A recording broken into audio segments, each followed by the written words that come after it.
आपने जो अपनी किताब की शुरुआत की है उसमें सबसे पहला जो केस है वो इशरत जहां केस से है। ये नरेंद्र मोदी पे पहला हमला जो हुआ था, मतलब उसकी प्लानिंग थी कि कई लोगों को मारने का प्लान था और सब लोगों के लिए कोड वर्ड थे। तो प्रधानमंत्री जी उस समय जो मुख्यमंत्री थे उनके लिए 5 नंबर मछली था। अच्छा। आडवाणी जी के लिए भी 4 नंबर मछली था। फिर उसमें अशोक सिंघल जी को मारने की प्लानिंग थी, उसमें बाला साहब ठाकरे को मारने की प्लानिंग थी। तो सबके लिए अलग अलग मछली का कोड था और पूरी सरकारी तंत्र इतने बड़े बड़े इनपुट्स, इतने क्रेडिबल इनपुट्स के बाद भी ये प्रूव करने पर तुली थी कि एनकाउंटर फेक है और नरेंद्र मोदी दोषी हैं और किसी तरीके से इनकी सरकार को बर्खास्त किया जाए और जेल भेज दिया जाए। जी देखिए, 2008 का जो सीरियल ब्लास्ट था वो एक कड़ी का हिस्सा था। उस समय भारत के कई शहरों में ब्लास्ट हो रहे थे, सीरियल ब्लास्ट हो रहे थे। इससे पहले जयपुर में हुआ था संकट मोचन मंदिर, दिल्ली, ये सब। और वो 2008 का आप समय याद करें, मतलब ऐसा लगता था कि रेनिंग बॉम्ब। और मोदी जी गांधी मैदान आते हैं और कमाल की बात सुनिए, मंच के नीचे बॉम्ब था। ये रिपोर्ट जिस मंच के ऊपर खड़े हैं नरेंद्र मोदी, हल्की फुल्की रिपोर्ट। नरेंद्र मोदी कोई ऐसे छोटे मोटे नेता टाइप के नहीं थे जैसे कि जाके बस ऐसे। अरे बिहार जैसे राज्य में लोग पागल थे उनको सुनने के लिए। ये वही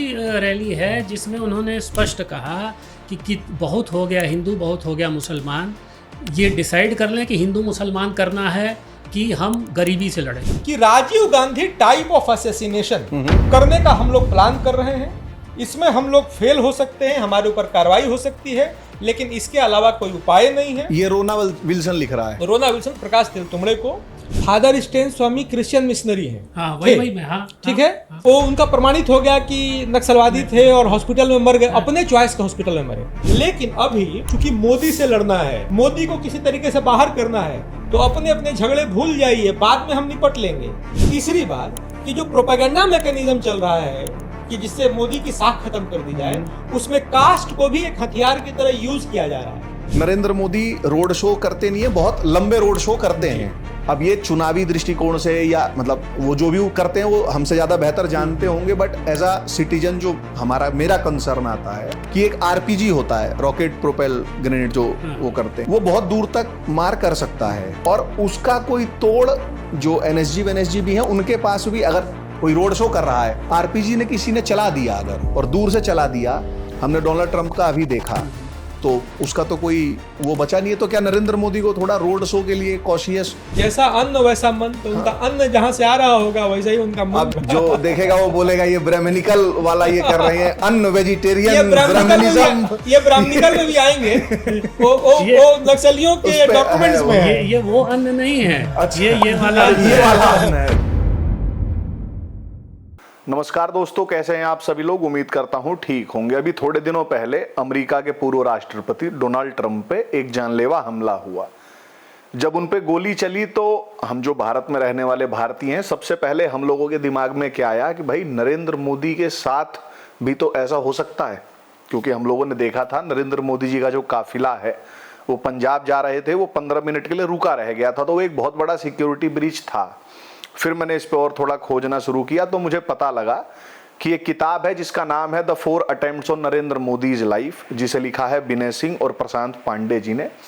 ये किताब नरेंद्र मोदी पे ऑलरेडी हुए 4 जानलेवा हमलों के बारे में बताती है, डिटेल में डिस्कस करती है। उसी के बारे में जानने के लिए, चर्चा करने के लिए वो कौन से 4 अटेम्प्ट्स थे जो देश के प्रधानमंत्री नरेंद्र मोदी पे हुए, उसके लिए आज हमारे साथ मौजूद हैं विनय सिंह जी और प्रशांत पांडे जी। आज हम चर्चा करते हैं उनकी किताब the 4 attempts on Narendra Modi's life पे।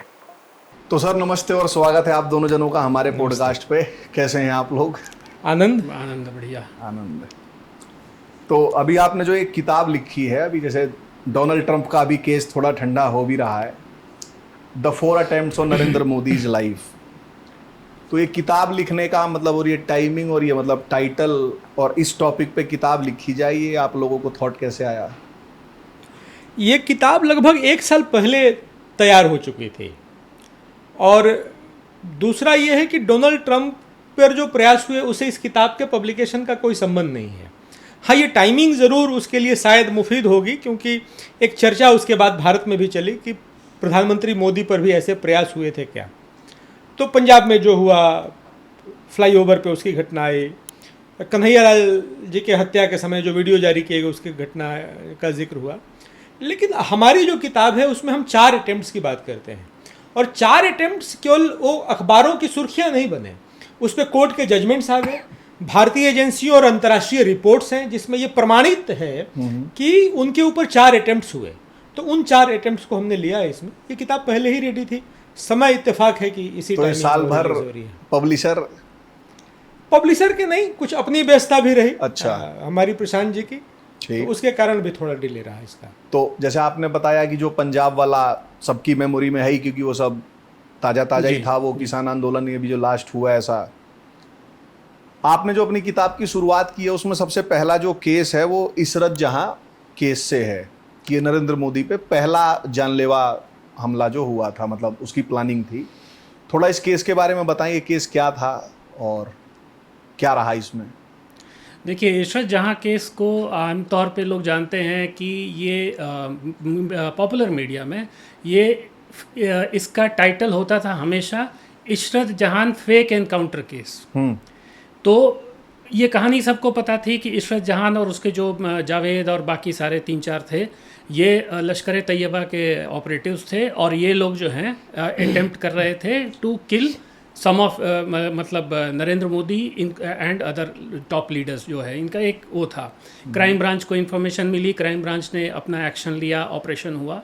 और डे 1 से अगर आप देखें तो उसमें 2 चीज़ें, इंस्टेड ऑफ इस चीज़ पे फोकस करने का कि कौन थे लोग, क्यों हत्या करना चाहते थे, ये बात शुरू कर दी गई कि एक तो स्त्री मारी गई, एक युवती मारी गई, माइनॉरिटी कम्युनिटी की युवती मारी गई, और बाकी लोग जो है तो उस माइनॉरिटी कम्युनिटी की युवती के नाम पे बहुत लोगों ने इमोशनल कार्ड और माइनॉरिटिज्म की जो पॉलिटिक्स है उसको शुरू किया। और एक पूरा इकोसिस्टम जो नरेंद्र मोदी जी के साथ गुजरात दंगे के समय से भी उनके खिलाफ काम करता रहा, उसने पूरी तरीके से इसको ऑर्केस्ट्रेट किया और ये दिखाने का कोशिश किया कि ये जानबूझ के उनको कोल्ड ब्लड में मारा गया ताकि इनका एक महिमा मंडन किया जा सके कि ये बहुत खतरे में हैं और बहुत लोगों के निशाने पर हैं, जो टेररिस्ट हैं उनके निशाने पर हैं।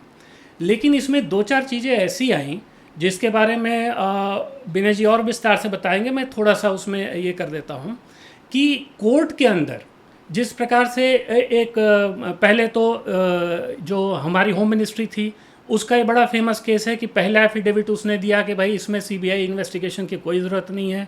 दूसरी बार उन्होंने दिया कि हो सकती है। एक तो वो फ्लिप फ्लॉप, और दूसरा ये कि आईबी के ऑफिसर्स को सीबीआई प्रोसिक्यूट करने की स्थिति में मतलब इस पोजीशन तक आ गई कि आईबी के अफसर को पहली बार सीबीआई जो है वो प्रोसिक्यूट करने का प्रयास कर रही थी, उस तरफ वो बढ़ रहे थे। और उसके पीछे का जो पूरा खेल है उसके बारे में विनय जी और विस्तार से बताएंगे। विनय जी, कहानी शुरू होती है 15 जून 2004। अहमदाबाद का जो क्राइम ब्रांच है वो एक एनकाउंटर करता है, उसमें 4 लोग मारे जाते हैं, इशरत जहां और प्रणेश पिल्लई। प्रणेश पिल्लई मतलब कि उनका नाम जावेद गुलाम शेख है। वो कुछ साल पहले ही कन्वर्ट हुआ था विवाह के चक्कर में, जिस युवती से विवाह किया वो मुस्लिम थी इसलिए वो कन्वर्ट हो गया और बाद में वो आतंकवादी हो जाता है।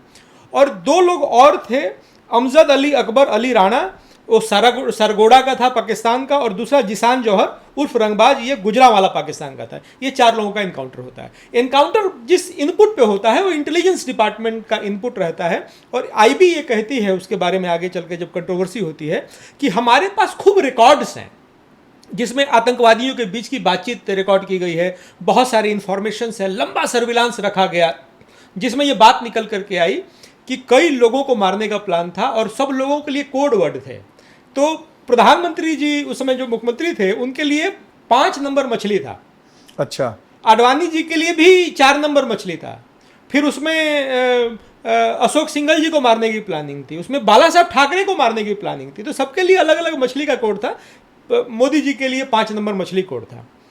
उसके बाद क्या हुआ कि एकाएक दूसरे दिन उसको ओन कर लिया। लश्कर तैयबा की वेबसाइट है गजवा टाइम्स, उस पर एक क्लेम आ गया कि हमारी बेटी थी और शहीद हो गई और हमको दुख है कि भारत सरकार ने उसका पर्दा हटाया।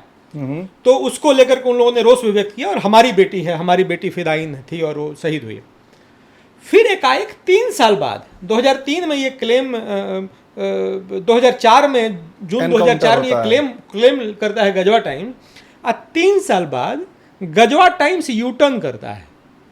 अच्छा, लश्कर तैयबा कहता है कि नहीं, ये गलती से हो गया, वो टाइपोग्राफिकल एरर था, क्लरिकल मिस्टेक था, और वो हमारी आतंकवादी नहीं तो है। लश्कर तैयबा के पास भी क्लर्क्स होते हैं। हाँ, क्लरिकल एरर था, और वो आतंकवादी नहीं है, वो तो बेचारी निर्दोष भारतीय है, और उनको चिंता है निर्दोष भारतीयों निर्दोष की, भारतीय की। लश्कर तैयबा को। तो लश्कर तैयबा ने यू टर्न मारा और भारत सरकार ने भी यू टर्न मारा। 2010 में गृह मंत्री थे अपने चिदम्बरम साहब, उन्होंने अप्रूवल दिया, फर्स्ट एफिडेविट फाइल हुआ, और आरवीएस मणि साहब ने फाइल किया। बाद में वो जो बड़े फेमस ऑथर है, उनकी किताब भी आई, तो उसमें गृह मंत्री का अप्रूवल से ये आया कि this case is not fit for CBI, और उसमें कहा गया कि ये दोनों जो 4 आतंकवादी थे, ये एलईटी के ये थे, ऑपरेटिव्स थे, मुजम्मिल करके इनका हैंडलर था जो पाकिस्तान में बैठा हुआ था, 2 लोग जो थे वो पाकिस्तानी नेशनल थे, और ये जो प्रणेश पिल्लई जो था उसका क्रेडेंशियल खराब है, क्रिमिनल हिस्ट्री सीट है, इशरत जहां का भी डाइसी है, पूरी डिटेल है, लंबी चौड़ी। ये 2010 में देश के गृह मंत्री कह रहे हैं, पी चिदम्बरम। ठीक उसी तरीके से जैसे जमातुद्दावा एलईटी ने यूटर्न मारा 3 साल बाद, भारत के गृह मंत्री ने 2 महीने में यूटर्न मार दिया। अच्छा, फिर एफिडेविट फाइल हुई, आरवीएस मणि साहब ने एफिडेविट फाइल किया, और उसमें यह कहा गया कि हमारा जो पुराना स्टैंड था वो गलत था, हमसे भी क्लरिकल मिस्टेक हो गया। अच्छा। ठीक है, नहीं, उसमें और ये जो एनकाउंटर है सही था, और ये निर्दोष लोग मारे गए। और आरवीएस मणि साहब का बाद में इंटरव्यू आया, उन्होंने अपनी किताब में लिखा है कि दूसरा एफिडेविट फाइल करने के लिए मुझे जलाया उनको गया। सिगरेट के बट से जलाया गया था, और उस समय गृह सचिव थे भारत के जीके पिल्लई साहब, उन्होंने उस समय भी कहा, और बाद में भी हमेशा वो कहे कि मैं आईबी के साथ खड़ा हूं अपने देश के, और ये जो पॉलिटिकली मोटिवेटेड जो सेकंड चार्जशीट था, ये एफिडेविट था, वो पॉलिटिकली मोटिवेटेड था। ये कमाल का था। इसमें मैं थोड़ा सा ऐड कर दूं, सेकंड एफिडेविट के बारे में मणि साहब ने बहुत इम्पोर्टेंट बात कही है एक इंटरव्यू में, जो बुक में भी कोटेड है, कि सेकंड एफिडेविट में ये नहीं कहा गया कि फैक्ट्स पे हम बाज आ रहे हैं, ठीक है, वो कह रहे हैं कि फैक्ट्स जो हैं कैसे हैं क्या है उससे हमको मतलब नहीं है, लेकिन अगर पुलिस की इन्वेस्टिगेशन के उसमें कोई चीज़ आ रही है, अगर उसको हम इनडायरेक्टली समझें तो ये कि अगर एनकाउंटर ठीक तरीके से नहीं किया गया है तो उस पर हम काम कर सकते हैं। अच्छा, दूसरी बात, ये उस समय बात होती थी कि भाई किसने चेंज किया, ये एफिडेविट, ये स्टैंड किसने चेंज किया। तो जैसा विनय जी ने बताया कि पिल्लई साहब ने और आरवीएस मणि ने हमेशा एक बात कही कि the affidavit was change at the highest political level. अब जब गृह सचिव कह रहा है हाईएस्ट पॉलिटिकल लेवल, तो गृह सचिव से ऊपर कौन है? मंत्री है। तो ऑब्वियस है कि मतलब उनका डायरेक्ट इन्वॉल्वमेंट यहाँ पे मतलब लक्षित होता है। एक और कमाल की बात मैं उसमें बताता हूँ। हाईकोर्ट में मामला गया, इशरत जहाँ की माता शमीमा कौसर हो गई, हाईकोर्ट ने रिजेक्ट कर दिया कि ये केस फिट फॉर सीबीआई नहीं है, लेकिन उसने एसआईटी इंक्वायरी कहा कि एसआईटी बन जाए। एसआईटी में जो चीफ मेट्रोपॉलिटन मजिस्ट्रेट थे उन्होंने चिट्ठी भेजा, एक अहमदाबाद मेट्रोपॉलिटन मजिस्ट्रेट थे, एसपी तमांग साहब थे। एसपी तमांग साहब ने 25 दिन में रिपोर्ट 245 पन्ने का रिपोर्ट, हाथ लिखित रिपोर्ट, हस्तलिखित हैंड रिटन रिपोर्ट सबमिट कर दिया। और उसमें उन्होंने क्या क्या कहा? एनकाउंटर फर्जी है, सब लोग निर्दोष हैं। सब लोग निर्दोष हैं मतलब चारों निर्दोष हैं। ये जो 2 लोग पाकिस्तानी जिनको एजेंसीज बता रही, वो पाकिस्तानी नहीं हिंदुस्तानी है। अच्छा, हाँ, और ये लोग पाकिस्तानी नहीं हिंदुस्तानी इसलिए हैं क्योंकि उसमें एक फोटो था जिसके पीछे सलीम नाम लिखा हुआ था। तो सलीम SALIM अंग्रेजी में लिखा था, उर्दू में नहीं था। तमांग साहब कहते हैं कि चूंकि उर्दू में नहीं था, पाकिस्तानी होता तो उर्दू में लिखता, अंग्रेजी में था, इसीलिए चारों निर्दोष हैं और पुलिस जो है दोषी है। मतलब ये मजिस्ट्रेट का ये मतलब पॉलिटिकल। उसके बाद बवाल मच गया। हाईकोर्ट ने फिर डांटा तमांग को। हाईकोर्ट ने डाटा की है क्या ये over stepping your judicial powers है। फिर उसमें कमाल की बात ये होती है कि सीबीआई, बाद में पॉलिटिकल प्रेशर होता है और सीबीआई इस केस को लेती है। विनय जी, इसमें एक छोटी सी चीज में दिसंबर 2011 जी, हाँ, बड़ी इंपॉर्टेंट बात है कि जब AMM तमांग को हाईकोर्ट ने डांटा कि यू आर ओवर अपनी उससे ज्यादा जा रहे हो, क्रॉसिंग ओवर द जुरिसडिक्शन, तो उस समय के लॉ मिनिस्टर वीरप्पा मोइली गुस्सा हो गए। उन्होंने कहा मैं इसकी जांच करवाऊंगा। उन्होंने अटॉर्नी जनरल को कहा कि आप इसको देखिए कि कैसे हो सकता है। और लोगों ने पूछा भाई क्यों, मतलब गुजरात हाईकोर्ट की हिम्मत कैसे हाँ हुई बोलने की? तो कह रहे नहीं, अगर कहीं गलती है तो मुझे इस सिस्टम को ठीक करना है। अच्छा। हाँ, अचानक उनको सिस्टम ठीक करना हो गया। तो मतलब जैसे अगर सपोज जैसे कोई भारत में है और उर्दू जान रहा है और वो उर्दू में लिख दे तो इतना पर्याप्त हो जाता तमांग साहब के हिसाब से तो कि नहीं, पाकिस्तानी भारतीय हो जाता है। अच्छा, भारतीय को पाकिस्तानी नहीं कहेंगे उसमें नहीं, वो। अच्छा, मतलब पाकिस्तानी जो आतंकवादी थे वो भारतीय नागरिक हो जाते हैं क्योंकि उन्होंने अंग्रेजी इंग्लिश में लिख दिया। लिख दिया था। एक इंटरेस्टिंग बात देखिए कि सीबीआई इशरत जहां केस को टेक ओवर करती है दिसंबर 2011 में। दिसंबर 2011 से पहले क्या क्या होता है? एनआईए हेडली का इंट्रोगेशन कर चुकी होती है 2010 में। रिचर्ड हेडली जो हाँ, मुंबई डेविड कोलमन हेडली को, और जून 2010 में ही कर चुकी होती है। और हेडली ये कहता है कि लश्कर तैयबा की फिदाइन थी इशरत जहां, और पूरी जो टीम थी उसका मुजम्मिल जो था वो पाकिस्तान से हैंडलर था, और चारों का प्लान था नरेंद्र मोदी जी को मारने का। उसके बाद डेनियल सी क्लेग एक व्यक्ति हैं, ये अटैची थे, लीगल अटैची थे यूएस एम्बेसी में, और 26/11 को एफबीआई के ऑफिसर भी थे, और 26/11 का जो जांच था उसमें वो अमेरिका की तरफ से सहयोग कर रहे थे। उन्होंने एक लेटर लिखा है और उसमें लिखा है कि जाकी यानी Zakiur Rehman Lakhvi told Headley about a female suicide bomber name Ishrat Jahan who was recruited by Muzammil Jahan was killed by Indian police, और they were trying to kill the Gujarat chief minister Modi. उसके पहले आ जाती है रिपोर्ट कोलमन की। अच्छा, तीसरी विकीलीक्स, उसमें तो बड़ा बवाल मचा था। विकीलीक्स बहुत सारे केबल रिवील कर रहा था, तो अमेरिकन उसने एफबीआई के केबल्स रिवील किए थे जिसमें डिटेल्ड है और आतंकवादियों के नाम हैं कि ये एक ऑपरेशन था जिसमें मुजम्मिल ये पाकिस्तान से ऑपरेट कर रहा था और यहाँ पर गुजरात के चीफ मिनिस्टर को मारने का प्लान था। ये सारी चीजें सीबीआई जब केस टेक ओवर करती है उसके पहले आ चुकी थी डोमेन में। लेकिन कमाल की बात यह है कि जांच में इन तीनों का जिक्र नहीं है, और पूरी सरकारी तंत्र इतने बड़े बड़े इनपुट्स, इतने क्रेडिबल इनपुट्स के बाद भी ये प्रूव करने पर तुली थी कि एनकाउंटर फेक है और नरेंद्र मोदी दोषी हैं, और किसी तरीके से इनको, इनकी सरकार को बर्खास्त किया जाए और जेल भेज दिया जाए, और माइनॉरिटी है इस देश में, प्रोसिक्यूटेड कम्युनिटी है।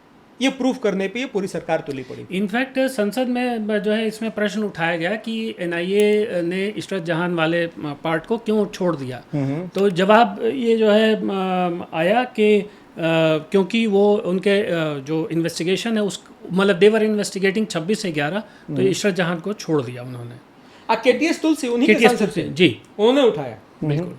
तो मतलब देश ऐसे चलता है, मतलब जो हम ये देख रहे हैं जैसे एक लोगों को जो टैक्स पेयर्स हैं जो बेचारे हर बार बजट पे आक्रोशित हो जाते हैं, उनको लगता है कि एक संविधान है कि ये सब कुछ, और ये ऐसा होता है कि आप 26 भारत की संस्थाओं के दुरुपयोग की बात कांग्रेस करती है। मैं कह रहा हूं जुडिशियरी का किस तरीके से दुरुपयोग हुआ, सरकार का किस तरीके से दुरुपयोग हुआ, और तो और आईबी के अधिकारी उस समय डरने लगे क्योंकि राजेंद्र कुमार उसमें ज्वाइंट डायरेक्टर थे, बाद में स्पेशल डायरेक्टर जब हुए तो उनको लगभग सरकार तुली पड़ी थी कि इस आदमी को अरेस्ट कर लो। आईबी के ही ज्वाइंट डायरेक्टर। हाँ, और राजेंद्र कुमार बार बार बोल रहे हैं हमारे पास प्रूफ है, हमारे पास रिकॉर्डिंग्स हैं, और ये लोग बोल रहे हैं कि नहीं फर्जी है, और अरेस्ट इसलिए कर लो कि वो कह रहे हैं कि हम पे प्रूफ है कि आतंकवादी थी इशरत जहां। हाँ, उनके इनपुट पे ही गुजरात पुलिस ने एनकाउंटर किया था। तो ये लोग ये प्रूफ कर रहे थे कि राजेंद्र कुमार ने फर्जी इनपुट दिया, और बाद में लगभग गिरफ्तारी तय थी। उस समय के जो आईबी चीफ थे और एनएसए अच्छे आदमी थे, उन्होंने प्रधानमंत्री के सामने जाकर प्रोटेस्ट किया, गृह मंत्री के सामने प्रोटेस्ट किया, आईबी के डायरेक्टर ने भी कि ये बहुत गलत मैसेज आएगा और ये ठीक नहीं है। किसी तरीके से राजेंद्र कुमार की गिरफ्तारी बची। बाद में राजेंद्र कुमार ने एक इंटरव्यू दिया है उन्होंने कहा कि highly placed sources in the Congress party इसमें इन्वॉल्व थे, और मतलब देवर बेसिकली पॉलिटिकल वो कर रहे थे। और सबसे इम्पोर्टेंट बात यह है कि आईबी को मतलब जो टेक्निकल पार्ट है समझने की, कि आईबी को पावर्स ऑफ अरेस्ट नहीं है, ठीक है। आईबी इनपुट देती है वेरियस एजेंसीज को, और बड़ा उनका स्पष्ट है कि भाई वो इनपुट देंगे, किसी भी प्रकार का हो, किसी भी सोर्स से हो, वो कितनी इम्पोर्टेंट है नहीं है उसकी ग्रेडेशन होती है, सिलेक्शन होती है। अब ऐसे में अगर आप आईबी या मतलब फॉर आर्गुमेंट से कह लें रॉ तो वैसे ऑपरेटिव्स को आप सीधे एफआईआर दर्ज करने लगेंगे तो क्या स्थिति बनेगी? मतलब वो फिर मोराल इनपुट ही नहीं देना चाहेगा। बिल्कुल कि भाई कल को इंक्वायरी हो जाएगी, कल को मैं एफआईआर हो जाएगी। तो ये इस लेवल तक जो है सरकारी तंत्र को, जो व्यवस्थाएं हैं, उनको इम्पैक्ट करने की, इन्फ्लुएंस करने की कोशिश हुई। इसरत जहां इस मामले में कौशलेश भाई एक क्लासिक केस है कि जहां टारगेट को बुलेट से मारने का प्रयास किया गया, प्लस इंटेलेक्चुअल में उस पे आएंगे प्लस हाँ। दूसरा एक जो बौद्धिक आतंकवाद जिसका जिक्र इस किताब में भी है कि वो भी साथ साथ में समानांतर काम कर रहा था। अब जैसे जो ये इशरत जहान वाला जो सारा ये प्रकरण हुआ, तो इसमें आपने अपनी किताब में लिखा भी है कि जैसे हम ऐसा मानते हैं कि भाई किसी को अगर सुपारी दी गई किसी को तो वो फिजिकली एलिमिनेट कर दो, इतना पूरा हो गया। आप अपनी किताब में लिखते हैं कि ये bullet terrorism plus intellectual terrorism, और साथ में आपने एक वर्ड दिया इसमें क्वाड्रिगा। थोड़ा इसको बताएं कि ये क्या है। क्वाड्रिगा जो है वो एक लिटिल जॉ फॉर्मेट बोलते हैं। लिटिल जॉ फॉर्मेट, हाँ। लिटिल जॉ फॉर्मेट का मतलब है कि 3 जोड़ 1 जो युग्म है इसको 4, इसको लिटिल जॉ बोलते हैं। तो क्वाड्रिगा यानी चौकड़ी, 4 लोग हैं मिल करके एक कॉन्स्पिरेसी रचते हैं। तो उसमें एक जो पिलर है वो नक्सलाइट्स हैं, दूसरा रेडिकल इस्लामिस्ट हैं, तीसरा मिशनरीज है, और चौथा एक सेट है, एक गैंग है जिसमें इंटेलेक्चुअल्स हैं, कल्चरल एक्टिविस्ट हैं, सेलेक्टेड लीगल प्रोफेशनल्स हैं। ये उसको कवर फायर देते हैं। तो अमूमन इधर हाल फिलहाल की कई बड़ी घटनाएं हैं जिसका जिक्र मैंने अपनी पहली किताब लीडिंग इंडिया में किया है। तो उसमें आपस में मतभेद होने के बावजूद भी ये न्यूनतम साझा कार्यक्रम के तहत एक साथ मिल करके ये किसी कार्यक्रम को अंजाम देते हैं। ये क्वाड्रिगा है, जिसको चौकड़ी हिंदी में अगर कहें तो। दूसरा कि जो बौद्धिक आतंकवाद है ये क्वाड्रिगा ही चलाता है। उसका जो 4th पिलर है, 3+1 जो है, तो जो आखिरी एक है वो बौद्धिक आतंकवाद चलाता है। कैसे चलाता है? इशरत जहां केस उसका सबसे उत्तम उदाहरण है। नरेंद्र मोदी जी को गोली से मारने का प्रयास किया कि उनका शरीर खत्म हो जाए। साथ साथ एक पैरेलल प्रयास जो उससे भी ज्यादा खतरनाक था, इनकी राजनीतिक और सामाजिक हैसियत निगेटिव कर दी जाए, इनकी साख खत्म कर दी जाए, इनको निर्दोषों का हत्यारा साबित कर दिया जाए। उसके लिए हुआ क्या क्या? आर्टिकल्स लिखे गए। आप भी आज भी देखिएगा तो भरा हुआ है, ट्रक लोड्स ऑफ आर्टिकल है कि इशरत जहां केस, वो बिना इशरत जहां केस का पूरा नाम है इशरत जहां फेक एनकाउंटर केस। हाँ, जो मैंने कहा, ठीक है, मेजोरिटी जो है उसी नाम से जानती है कि वो फेक। और इसके बावजूद कि अमेरिका का इनपुट है, विकीलीक्स का है, डेनियल क्लेग का है, भारत की एजेंसीज का है, आईबी का है, कोर्ट का जजमेंट आ कोर्ट का जजमेंट। तब भी आप अगर खोजेंगे गूगल पे तो पहले 2 पेजेस पे वो फेक एनकाउंटर केस के तो ये नाम से सच्चे पत्रकार लोग मतलब अपनी न्यूज कहाँ, जैसे जो ऐसा एक परसेप्शन बनाया जाता है कि राइट विंग वाले तो व्हाट्सएप यूनिवर्सिटी है। अब आप लोग पता नहीं कैसे बोल रहे हैं, कोर्ट का जजमेंट कोर्ट कर रहे हैं। तो जो दूसरा धड़ा है पत्रकारों का, वो नहीं पढ़ता क्या जजमेंट वगैरह? इसमें जो आप देखिए उसी पत्रकार पे ही आ रहे हैं। तो खाली पत्रकार नहीं, नेता भी, वो भी पढ़े लिखे नेता है। और नेताओं तो के जैसे ही एनकाउंटर हुआ तो एनकाउंटर होते ही मालूम चल गया उनको कि निर्दोष है बेचारी। तो उसके बाद एक एनसीपी के लीडर है बसंत दावखरे, वो उसके घर चले जाते हैं। 1 लाख रुपया उसके परिवार को ऑफर करते हैं। इशरत जहां के परिवार को ऑफर करते हैं। एनसीपी के एमएलए थे जितेंद्र आवाड, वो भी उसके घर चले जाते हैं। हुसैन दलवाई हैं, वो इशरत जहां का जो जनाजा है उसमें शामिल होते हैं। कांग्रेस के लीडर दिग्गी राजा कहते हैं कि अरे ये आईबी का मामला था और सुषमा स्वराज के पति थे स्वराज कौशल, बेचारे को उनका भी नाम घसीटते हैं कि दोनों मिल करके वो फेक एनकाउंटर करवाया है। कौन स्वराज कौशल और सुषमा स्वराज?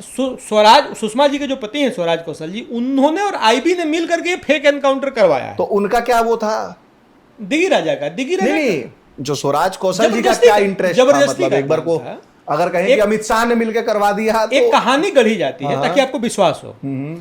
तीसरा, बीरप्पा मोइली वाला आपने बताया कि वो इतने नाराज थे, बोले कि हिम्मत कैसे हुई भाई गुजरात हाई कोर्ट की, हम इसका संज्ञान उन्होंने लिया।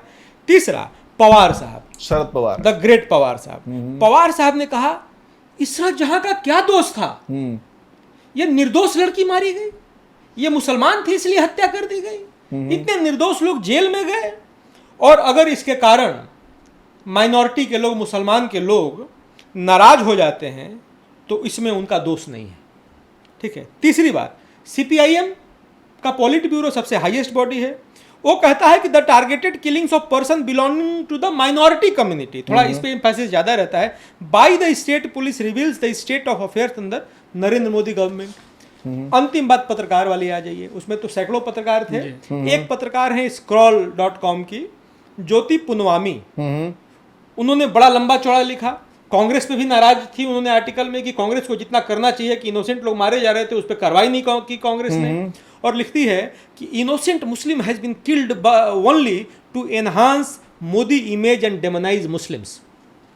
ये पूरा इकोसिस्टम है, पत्रकार हैं, नेता हैं, लीगल प्रोफेशनल्स हैं, कोर्ट कचहरी भी कर रहे हैं लोग। वो कहती हैं कि कांग्रेस के पास पूरे सत्ता की स्टेट शक्ति मशीनरी थी, है। हाँ। फिर भी उन्होंने इशरत जहां को निर्दोष डिक्लेयर क्यों नहीं किया? साबित नहीं, डिक्लेयर आप घोषित कर सकते हैं बिना ड्यू प्रोसेस ऑफ लॉ के। मतलब उनका कहना तो यही है कि भाई मतलब जिसके पास सत्ता हो वो घोषित कर दे कि ये दोषी है या ये निर्दोष है। प्रशांत भाई, उसमें सबसे इंटरेस्टिंग बात है कि पुलिस को इस केस को क्रैक करने में 10 साल लगते हैं, हाँ, कोर्ट को जजमेंट में आने में 10 से 15 साल लगते हैं। ये कौन सा इनको ज्योतिष है या इनको कौन से इनके कान में आके बोल जाता है, ये ज्योति पुनवामी हो, दिग्विजय सिंह हो, एनसीपी के नेता हो, कि भाई ये निर्दोष है और ये माइनॉरिटी इसलिए मारी गई है। इनका आधार क्या होता है मैं बता रहा हूँ, ये पॉलिटिकल अपीजमेंट है, और ये पॉलिटिकल अपीजमेंट से आगे बढ़कर ये पूरा इकोसिस्टम है, और वो ऑर्गेनिक नहीं है, वो स्वतः नहीं निकलता है। ये एक इकोसिस्टम जैसे काम करता है कि मुझे गोली मारना है, आपको हल्ला मचाना है, आपको कवर फायर देना है, ये पूरा इकोसिस्टम ऐसे काम करता है। ऐसा नहीं है कि दिग्विजय सिंह अनायास बोल रहे हैं, शरद पवार अनायास बोल रहे हैं, ज्योति पुनवानी अनायास बोल रही हैं। ये पूरा इकोसिस्टम जो है फुल्ली लुब्रिकेटेड होता है, इसको चलाने के लिए जो धन संपदा चाहिए होती है उससे ये फैसिलिटेटेड होता है, तब जाकर के नैरेटिव गढ़ा जाता है। जो आपने बोला ये ज्योति पुनवानी वाला कि इन्होंने बोला कि डिक्लेयर क्यों नहीं किया, मतलब ड्यू प्रोसेस ऑफ लॉ कह रहा है कि वो टेररिस्ट थी, उसका अभी चल भी रहा है मान लीजिए, तो आप मतलब सत्ता कैसे कह सकते हैं कि आप सबसे बड़ी आयरनी या हिपोक्रेसी देखें, ज्योति पुनवानी या scroll.com पे कम से कम अभी आपको 36 आर्टिकल मिल जाएंगे संविधान की रक्षा के। हाँ हाँ हाँ, बिल्कुल बिल्कुल। और संविधान के तहत ही कोर्ट है, उसी ने फैसला दिया है, उस पर इनको आपत्ति होती है। उसी के तहत मुख्यमंत्री भी होते हैं राज्यों के। और फिर भी ये ठीक, तो ये तो इशरत जहां वाला जो पहला अटेम्प्ट नरेंद्र मोदी के ऊपर ये होता है। दूसरा जो अटेम्प्ट आता है सन 2008 में अहमदाबाद के सीरियल ब्लास्ट इंडियन मुजाहिदीन, हुजी और सिमी। तो पहले तो इन तीनों ऑर्गेनाइजेशंस के बारे में थोड़ा सा बताइए, और फिर ये जो 2008 का अहमदाबाद सीरियल ब्लास्ट था, ये कैसे नरेंद्र मोदी पे हत्या के अटेम्प्ट से जुड़ा हुआ था? जी देखिए, 2008 का जो सीरियल ब्लास्ट था वो एक कड़ी का हिस्सा था। उस समय भारत के कई शहरों में ब्लास्ट हो रहे थे, सीरियल ब्लास्ट हो रहे थे। इससे पहले जयपुर में हुआ था संकट मोचन मंदिर, दिल्ली, ये सब। और वो 2008 का आप समय याद करें, मतलब ऐसा लगता था कि रेनिंग बॉम्ब्स, बारिश हो रही थी, त्योहारों पे लोग घर मतलब मार्केट में जाने से डरते थे कि और बमों की मतलब बारिश हो रही थी। तो अहमदाबाद में जो हुआ उसके ठीक एक दिन पहले बेंगलोर में भी हुआ था। अब यहाँ पे कई जगहों पे बम फटते हैं और काफ़ी लोगों, 50 से ज़्यादा, 55-56 लोगों की डेथ होती है, बहुत सारे लोग इंजर्ड होते हैं। इसमें आमतौर पे जो भी पढ़ेगा तो उसको लगता है कि हाँ भाई से आतंकवादी थे, उन्होंने बम ब्लास्ट कर दिया। लेकिन इसमें कैच क्या था कि जब पहले एक सीरीज़ हो गया, 7, 8, 10 जितने बम फटने थे फट गए, बहुत सारे अनएक्सप्लोडेड भी मिले अलग शहरों में, सूरत में और अलग अलग शहरों में मिले पुलिस को। उसके कुछ समय बाद, लगभग 2-3 घंटे के अंतराल पर बॉम्ब्स फटते हैं सिविल अस्पताल में, ट्रॉमा सेंटर पे, ठीक है। तो कोर्ट ने अपने जजमेंट में कहा है कि टारगेट ये था कि जब बम फटेंगे तो बाई कैपिटल सिटी है, चीफ मिनिस्टर वहाँ हैं, ऑब्वियसली चीफ मिनिस्टर और जो भी जितने सीनियर मिनिस्टर्स हैं और लीडर्स हैं वो जाएंगे घायलों से मिलने। जब वो घायलों से मिलने जाएंगे हम उनको टारगेट करेंगे, तब हॉस्पिटल में बम फटेगा, तब और फटा वो, ठीक है। तो वो इस प्रकार से अटेम्प्ट है, क्योंकि यही चीज़ मैं मतलब इस चीज़ को थोड़ा सा हम अंडरलाइन भी कर दें कि कई बार जब हम अटेम्प्ट की बात करते हैं तो हमेशा ये रहता है कि किसी ने, जैसे अभी डोनाल्ड ट्रंप का हुआ कि भाई किसी ने गोली चलाई वो बच गया, ठीक है। अब पहले भी कई घटनाएं हुई हैं, लेकिन इस तरीके से भी प्लान किया जा सकता है, ये बात भी हमें दिमाग में रखनी पड़ेगी। अच्छा, उनकी समझदारी देखिए कि उनका आकलन एक चीज़ सही था मोदी जी के बारे में। अच्छा, अहमदाबाद सीरियल ब्लास्ट में दोनों को टारगेट किया गया था, अमित शाह जी और नरेंद्र मोदी जी दोनों को टारगेट किया गया था। और आतंकवादियों को एक चीज मालूम है कि बम फोड़ेंगे तो ये मुख्यमंत्री ऐसा नहीं है कि अपने मुख्यमंत्री ऑफिस में आवास में छुप कर रह जाएगा और अपनी सुरक्षा सुनिश्चित करेगा। ये आदमी भाग करके आएगा घायलों का और अपने लोगों के बीच और उनका हालचाल पूछने। हुआ भी वही, और यही असली ट्रैप था। जब बम फटे तो लोग बोल रहे थे कि मोदी जी आपको बाहर नहीं जाना चाहिए। मोदी जी बाहर आए, हॉस्पिटल मिलने गए और बाद में हॉस्पिटल में बम फटा। वो बहुत क्लोज कॉल था। दूसरा, ये इंडियन मुजाहिदीन जो था उस समय स्वदेशी एक नेटवर्क डेवलप हुआ था। कई उसने कांड किए और बहुत कम समय में उसने लगातार बम धमाके किए। भटकल यासीन भटकल गांव से देखते थे। और ये बेसिकली सिमी का ही अवतार था। सिमी 2001 में बैन हो गया, उसके बाद फिर उसमें IM इंडियन मुजाहिदीन बना, हुजी बना, फिर जाकर के अभी जो PFI बैन हुआ PFI बना। तो आगे भी देखेंगे कि मोदी जी की जो पर्सनालिटी है, आगे जब हम बात करेंगे पटना सीरियल ब्लास्ट का, तो उसमें भी यही मॉडस ऑपरेंडी था कि बम फोड़ो तो ये आदमी पटना एयरपोर्ट से जाएगा नहीं लौट करके, ये घायलों के बीच में आकर के तब हमको एक मौका मिलेगा इस आदमी को सटीक तरीके से टारगेट करने का। तो उसमें एक बड़ा कमाल का था कि अब तो बम धमाके हम लोग सुनते नहीं, उस समय मेल किए जाते थे। अब बम धमाकों से काफी पहले किए जाते थे कि हम बम धमाका करने वाले, हिम्मत है तो रोक लो। इस बम धमाके के पहले भी मेल किया गया था और दिल्ली में भी कई देश भर धमाके से पहले ही मेल आया था, धमाकों के बाद धमाके से पहले मेल आया था। धमाके होने से कुछ देर पहले और 10 मिनट 15 सरकार को ही सारे मीडिया चैनल्स को मेल गया, सरकार को ही नहीं गया था। नॉर्मल दिल्ली के कम से कम 500 पत्रकारों को आया था जी। और उस मेल में कई बातें लिखी हुई थी मोदी जी के बारे में, हिंदुत्व सरकार के बारे में और मुकेश अंबानी के बारे में भी लिखा गया था। ये जो एंटीलिया अभी जो चर्चा में है ना वक्फ बोर्ड, तो उसमें लिखा हुआ थी कि वक्फ की संपत्ति पे बना हुआ है, इसीलिए हम मुकेश अंबानी को भी टारगेट तो मतलब वक्फ के रक्षक लोग ये सब भी काम करते हैं। और सबसे कमाल की पुराना मामला है, वही मेन काम है उनका। सबसे कमाल की बात ये रही कि ये जो इसका इन्वेस्टिगेशन है 20 दिन में इस केस को क्रैक कर लिया गया था। 20 दिन में पूरा मॉड्यूल क्रैक कर लिया गया और इस मॉड्यूल के क्रैक होने से सबसे तगड़ा झटका इंडियन मुजाहिदीन को लगा। और बाद में जो इंडियन मुजाहिदीन का जो खात्मा हुआ उसमें अहमदाबाद ब्लास्ट वो अंतिम मुझे लगता है कि ब्लास्ट था, उसके बाद ब्लास्ट होने बंद हो गए देश में, उस तरह की घटनाएं हुई नहीं। अच्छा, जैसे पिछले वाले में इशरत जहान में वो तमांग साहब थे जिन्होंने धड़ाक से इन्वेस्टिगेशन दे दी थी, इसमें भी एक वकील साहब हैं AL पठान, इन्होंने कोर्ट में कुछ आर्गुमेंट दिया था कि नहीं, कोर्ट ने ना, आप देखें इसमें भी वही प्रोपेगेंडा और कैसे ये मिक्स होता है। एक बहुत कॉमन प्रोपेगेंडा है कि साहब हम एक व्यक्ति का वो कर रहे हैं, क्रिटिसिज्म कर रहे हैं, आप उसको वो कि मोदी का क्रिटिसिज्म देश का क्रिटिसिज्म नहीं है। हाँ, ठीक है। तो कोर्ट ने बड़े स्पष्ट शब्दों में कहा है कि जब आप चीफ मिनिस्टर जो है, चीफ मिनिस्टर कोई एक व्यक्ति नहीं है, एक संस्थान है, प्लस ये डेमोक्रेटिक जो प्रोसेस है उससे इलेक्टेड है, कॉन्स्टिट्यूशनल पोस्ट है। तो आप ये नहीं कह सकते कि हम सिर्फ मतलब, क्योंकि इसमें फिर वो जो लीगल आता है कि it's a war against the state, ठीक है। तो वो चीज़ आप ये नहीं कह सकते कि हम स्टेट के खिलाफ नहीं, हम तो चीफ मिनिस्टर के खिलाफ है या क्रिटिसाइज कर रहे हैं, ठीक है।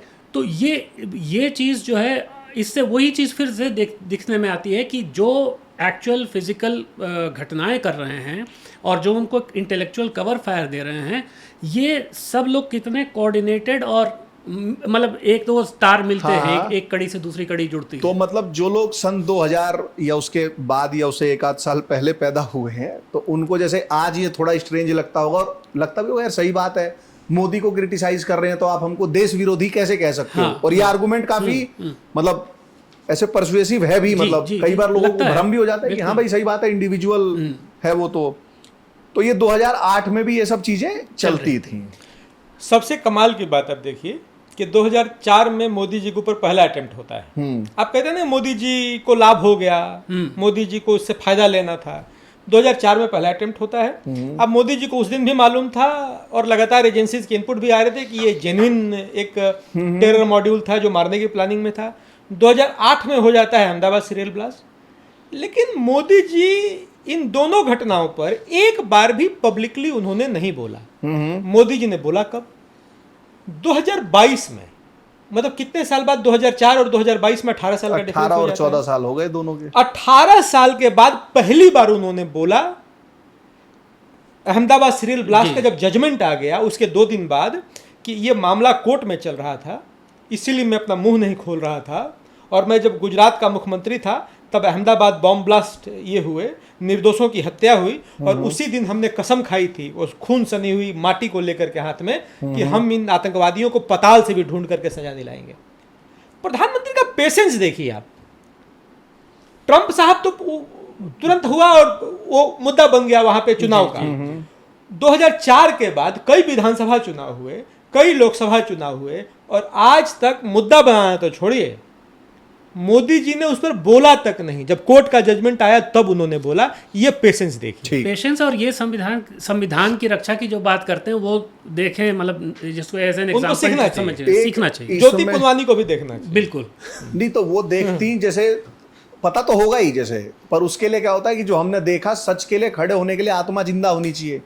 हम सुनते थे आत्मा अमर होती है, पर इन सबको देख के मुझे लगता है कि कुछ लोगों की अमर नहीं होती, मतलब ऐसा हमें मानना पड़ेगा। जैसा अन्न वैसा मन, तो उनका अन्न जहां से आ रहा होगा वैसा ही उनका मन अब जैसे हुआ होगा। जो देखेगा वो बोलेगा ये ब्राह्मणिकल वाला ये कर रहे हैं, अन्न वेजिटेरियन, ये ब्राह्मणिकल में भी आएंगे। वो नक्सलियों के डॉक्यूमेंट्स में है। ये वो अन्न नहीं है। अच्छा, ये वाला अन्न है। अच्छा, ठीक। धन है। हम क्या नाम, हम लोग तो क्या है कि वो, हम लोगों की तो इमेज वही है कि 2 रुपया मिलता है पर ट्वीट का, तो हम लोगों को तो कभी वो अन्न लगता नहीं भाई 2 रुपया। ठीक। इसमें जो एक मतलब बहुत महत्वपूर्ण चीज आती है कि जो आपने भी इसमें लिखा है कि ये सारे जो थे 23 जने जो इसमें पकड़े गए एक्यूज्ड जो थे, ये सब सिमी के थे। सिमी पे बैन लगा और फिर इन्होंने इंडियन मुजाहिदीन में ज्वाइन कर लिया, मतलब वो स्विच कर लिया भाई, जैसे आज मैं अपने घर के बाहर नेम प्लेट दूसरी लगा दूं। ऐसे ही अभी एक रिसेंट पीएफआई का भी आया था। तो मुझे आप लोगों से ये जानना है कि क्या सही में इन टेररिस्ट ऑर्गेनाइजेशन जो इस्लामिस्ट ऑर्गेनाइजेशंस हैं, इन पे बैन लगाने से कुछ फर्क इनको पड़ता भी है? मुझे लग रहा है कि या इसमें एक ऐड कर दूं मैं, ताकि फिर आप लोग डिटेल में बताइएगा। पहला तो ये कि क्या इनको फर्क पड़ता है, और दूसरा क्या ये ठीक स्ट्रेटेजी है इनको एलिमिनेट करने की? मुझे लगता है कि ये सिमी से कहानी शुरू नहीं होती है, ये 1900 से शुरू हो जाती है। 1900 से पहले से वो तो फिर हम बहुत all India Muslim volunteer corps, फिर मुस्लिम लीग, फिर जमाते इस्लामी हिंद, फिर उसके बाद सिमी, फिर पीडीएफ, फिर मनीता नीति परसाई, फिर जब उन पे बैन लगने को हुआ तो फिर वो पीएफआई हो गए, पीएफआई पे बैन लग गया तो अब ईएफआई, सीएफआई, डीएफआई कुछ भी हो जाएगा। कुछ भी हो जाएगा। 2 चीजें हैं, तत्कालिक रूप से वो डेमोरलाइज होते हैं, तत्कालिक रूप से उनका जो एक नेटवर्क ऑपरेट होता है वो ध्वस्त हो जाता है, जैसे अभी पीएफआई का ध्वस्त हो गया। लेकिन उसकी आत्मा नहीं मर सकती, और फिर कोई शरीर पकड़ लेगा, कोई ऑर्गेनाइजेशन पकड़ लेगा। जैसे सिमी के लोग पीएफआई में आ गए, पीएफआई के लोग कहीं डीएफआई, सीएफआई, ईएफआई बंद भी गया होगा, उसमें आ जाएंगे, उसके असर 4 साल 5 साल बाद दिखेंगे, फिर हमको बंद करना पड़ेगा। मुझे लग रहा है कि एक प्रक्रिया तो है कि उनको बैन करने का तत्कालिक लाभ होता है, लेकिन जब तक इनको 360 डिग्री में नहीं समझेंगे और पिछला 100 और 150 साल का अगर हम संदर्भ नहीं लेंगे, तो इनके खिलाफ असली जो कार्रवाई होनी है, मतलब जड़ में मट्ठा डालने का, परमानेंट बंदी वाला, तब तक हमको लगता है कि हम पूरी तरीके से सफल नहीं होंगे। आपका सर? देखिए, सबसे बड़ी बात है इनका जो जिसको कहते हैं ना तोते में जान, तो राजा की जान तोते में, राजा की जान तोते में। तो तोता है इनका आइडियोलॉजिकल जो इंडोक्ट्रिनेशन है, और इन्होंने मदरसे के नाम पे या बाकी सब चीज़ों के नाम पे इतनी नर्सरियाँ खोल रखी हैं, और इसको ये बहुत सीरियसली प्रोटेक्ट करते हैं। और उस प्रोटेक्शन का मतलब एक तो फिज़िकल लैंड पे और जो फिज़िकली मारपीट होती है वो एक अलग चीज़ है। जैसे इन सब मामलों में अभी हमने डिस्कस किया, एक जिसको हम कह सकते हैं, या मेरी समझ में उसको मैं कहता हूँ सेकंड क्वेश्चन टेक्निक। दूसरे प्रश्न से, तो वो दूसरे प्रश्न से शुरू करते हैं। जैसे इशरत जहान में इनपुट आया इंटेलिजेंस का, ठीक है, किसी पुलिस ने एनकाउंटर किया, डेथ हो गई। अब वो सीधा यही शुरू करेंगे कि इसको हाय इसको मार दिया, हाय इसको मार दिया, हाय इसको मार दिया। उस प्रश्न को या तो गौर कर देंगे या वो बिल्कुल मतलब पटल से ही हट जाएगा कि क्यों मारा। तो था कौन, हाँ, क्या कर रहा चाहे था? वो गौ हत्या का ले लीजिए, वो गौ तस्करी करता रहेगा, ये वो करता रहेगा, जैसे ही किसी को पकड़ के पीट पाट दिया, अरे साहब देखिए आप बीफ पे कैसे। तो ये जो है बहुत जानते हैं अपनी आइडियोलॉजिकल टर्फ को, पॉलिटिकल टर्फ को, फिजिकल टर्फ को कैसे प्रोटेक्ट करना है, ठीक है। और इस वजह से क्या होता है कि आप कितनी भी बात कर लें इनके साथ, रिफॉर्म्स की ये बात शुरू ही नहीं करने देते हैं कायदे से देखा जाए तो इसलिए ये जो विनय जी ने कहा ना कि उनकी आत्मा नहीं मरती, ये एक मेजर रीज़न है आत्मा नहीं मरने का, कि उस इंडोक्ट्रिनेशन को ये लोग कंटिन्यू रखते हैं और प्रिजर्व करके रखते हैं, और उसको हमेशा कभी इधर। एक ज़माने में मैं अभी जब मेरा मतलब कि पत्रकारिता से भी वास्ता नहीं हुआ था, मैंने एक आर्टिकल पढ़ा था कि अलकायदा क्या है, तो पता चला साहब अलकायदा कोई एक संगठन नहीं जिसका कोई सेक्रेटेरिएट है और ब्रांच ऑफिस है, कोई भी अलकायदा हो सकता है। नेट पे अवेलेबल है, आप बॉम्ब बनाने की टेक्निक है, सारी टूल किट अवेलेबल है, आप लीजिए और अलकायदा। नहीं, तालिबान का तो अर्थ ही होता है जो कुरान का अच्छा अध्ययन करते हैं, बढ़िया से रिगरस अध्ययन करने वाले ही तालिबान वर्ड आया है वहां से। पटना में ब्लास्ट में तो इंटरनेट से ही सब बॉम्ब बनाना सीख लिया, सुसाइड जैकेट बना लिया। नहीं तो फिर जैसे जो मेरा जो सवाल अभी भी जैसे वो है कि बैन, जैसे आत्मा मरेगी नहीं, तो फिर तो ये परपेचुअल चलता रहेगा इटर्निटी। मुझे दो चीज लग रहा है कि देखिए ये केवल भारत की समस्या नहीं है, अलग अलग देशों में इस तरह की समस्याएं हैं, कई समस्याएं होती हैं जो अलग अलग देशों में कॉमन है। अलग अलग देशों ने इसको लेकर के स्टेप्स उठाए हैं। कई देशों में डी रैड और सी रैड का मतलब कि कैंपस रेडिकलाइजेशन के अगेंस्ट में डी रेडिकलाइजेशन के प्रोग्राम्स चलते हैं। चाइना में भी चलता है, कई देशों में चलते हैं, स्वीडन में चलता है, अमेरिका में भी चलता है, कहीं छोटे स्तर पे है, कहीं बड़े स्तर पे है। हमको लग रहा है कि जिस तरीके से कैंपसेस को टारगेट किया जा रहा है रेडिकलाइजेशन के लिए नक्सलियों के द्वारा, रेडिकल इस्लामिस्ट के द्वारा, तो सी रैड जो कैंपस रेडिकलाइजेशन है उसका जो काउंटर मैकेनिज्म है डी रैड, हमको डी रेडिकलाइजेशन एक स्टेप और एक कॉन्क्रीट प्रोग्राम उसका हमको बनाना पड़ेगा। मुझे लगता है कि यही उसका एक मात्र उपाय है। ठीक, अब हम आते हैं नरेंद्र मोदी पे जो तीसरा जानलेवा अटैक होता है, हमला होता है, पटना ब्लास्ट केस। ये कैसे नरेंद्र मोदी जी से? पटना ब्लास्ट में ये 2013 की घटना है। मोदी जी भारत में के सबसे बड़े लीडर हो चुके थे, पीएम इन वेटिंग थे, अगला चुनाव नज़दीक था, और कमाल का बात यह है कि उसमें इंडियन मुजाहिदीन का ही नाम था। उसके पहले उन्होंने बोधगया ब्लास्ट किया था और कई देश भर में ब्लास्ट हुए थे, और मोदी जी उस कार्यक्रम के लिए मुझे लगता है कि बिहार पहली बार उस तरीके से किसी पब्लिक प्रोग्राम में उनका आना हुआ था। जी पटना में इनफैक्ट उन्होंने बीजेपी ने बहुत कमर कसी थी, और वहाँ के जो टॉप लीडर्स थे वो लोगों के यहाँ गए, घर मतलब गली गली, और कहा कि आइए आप। वहाँ की कमर्शियल इस्टेब्लिशमेंट्स को बंद रखने का रिक्वेस्ट किया गया। उस समय राष्ट्रपति प्रणब मुखर्जी जी थे, उनके 2 दिन की यात्रा को 1 दिन की यात्रा बनाई गई, क्योंकि यहाँ पे मतलब इनका कार्यक्रम होना था। सिक्योरिटी पॉइंट ऑफ व्यू से बिहार पुलिस जो है उनको नरेंद्र मोदी जी को एम्बेसडर दे रही थी, बुलेट प्रूफ एम्बेसडर। तो गुजरात से उनकी अपनी SUV आई थी। अच्छा, security point of view, Scorpio जो तो आप सोचिए कि सिक्योरिटी एक मेजर इशू ऑलरेडी था, पॉपुलैरिटी थी, कई जगहों से लोग आ रहे थे, कई मतलब उसमें कई सैकड़ों ट्रेनें और बसें, इनपुट्स भी रहा ही होगा कि कुछ होगा। बिल्कुल था। दूसरा मुझे ये लग रहा है कि कहते हैं लोग कि जयप्रकाश आंदोलन के बाद जो रैली थी जयप्रकाश नारायण जी की, उसके बाद सबसे बड़ी रैली ये गांधी मैदान। गांधी मैदान में 5 लाख लोग, शहर में लोग थे, गांधी मैदान के आसपास के सारे सड़क भरे हुए थे, गांधी मैदान में 1 इंच पैर रखने की जगह नहीं थी। और सुबह नरेंद्र मोदी जी का जहाज उतरता है और जैसे ही लैंड करता है पहला धमाका होता है 9:15 पे। ठीक। दूसरा धमाका 11:40 में, तीसरा धमाका 12:05 में, और ये सब गांधी मैदान के आसपास। पहला धमाका तो वो स्टेशन के पास होता है और उसके बाद के धमाके गांधी मैदान के आसपास होते हैं। चौथा 12:10 में गांधी मैदान के अंदर, 12:15 ट्विन टावर जो है वहां पे, 12:20 स्टेट बैंक के पास, 12:45 चिल्ड्रन पार्क के पास में। और उस दरमियान आप कल्पना कीजिए, गुजरात का मुख्यमंत्री, अहमदाबाद चली श्रीर ब्लास्ट में तो उनकी सरकार थी, वहां के मुख्यमंत्री थे, उनको अपने प्रशासन पे भरोसा था। गुजरात से आए हुए हैं और जहां सरकार के साथ इस तरीके से थोड़ी अनबन भी है, उनको लौट जाना चाहिए था। और लौट गए होते तो आज हम आप उनको, कोई दुनिया का आदमी उनके ऊपर उंगली भी नहीं उठाता कि भाई क्यों लौट गए, सुरक्षा का मामला था लौट गए। लेकिन वो लौटे नहीं। गांधी मैदान में उनको खबर मिल रही है कि शहर में बम फट रहे हैं, गांधी मैदान में फट रहे हैं, और मोदी जी गांधी मैदान आते हैं। और कमाल की बात सुनिए, मंच के नीचे बॉम्ब था।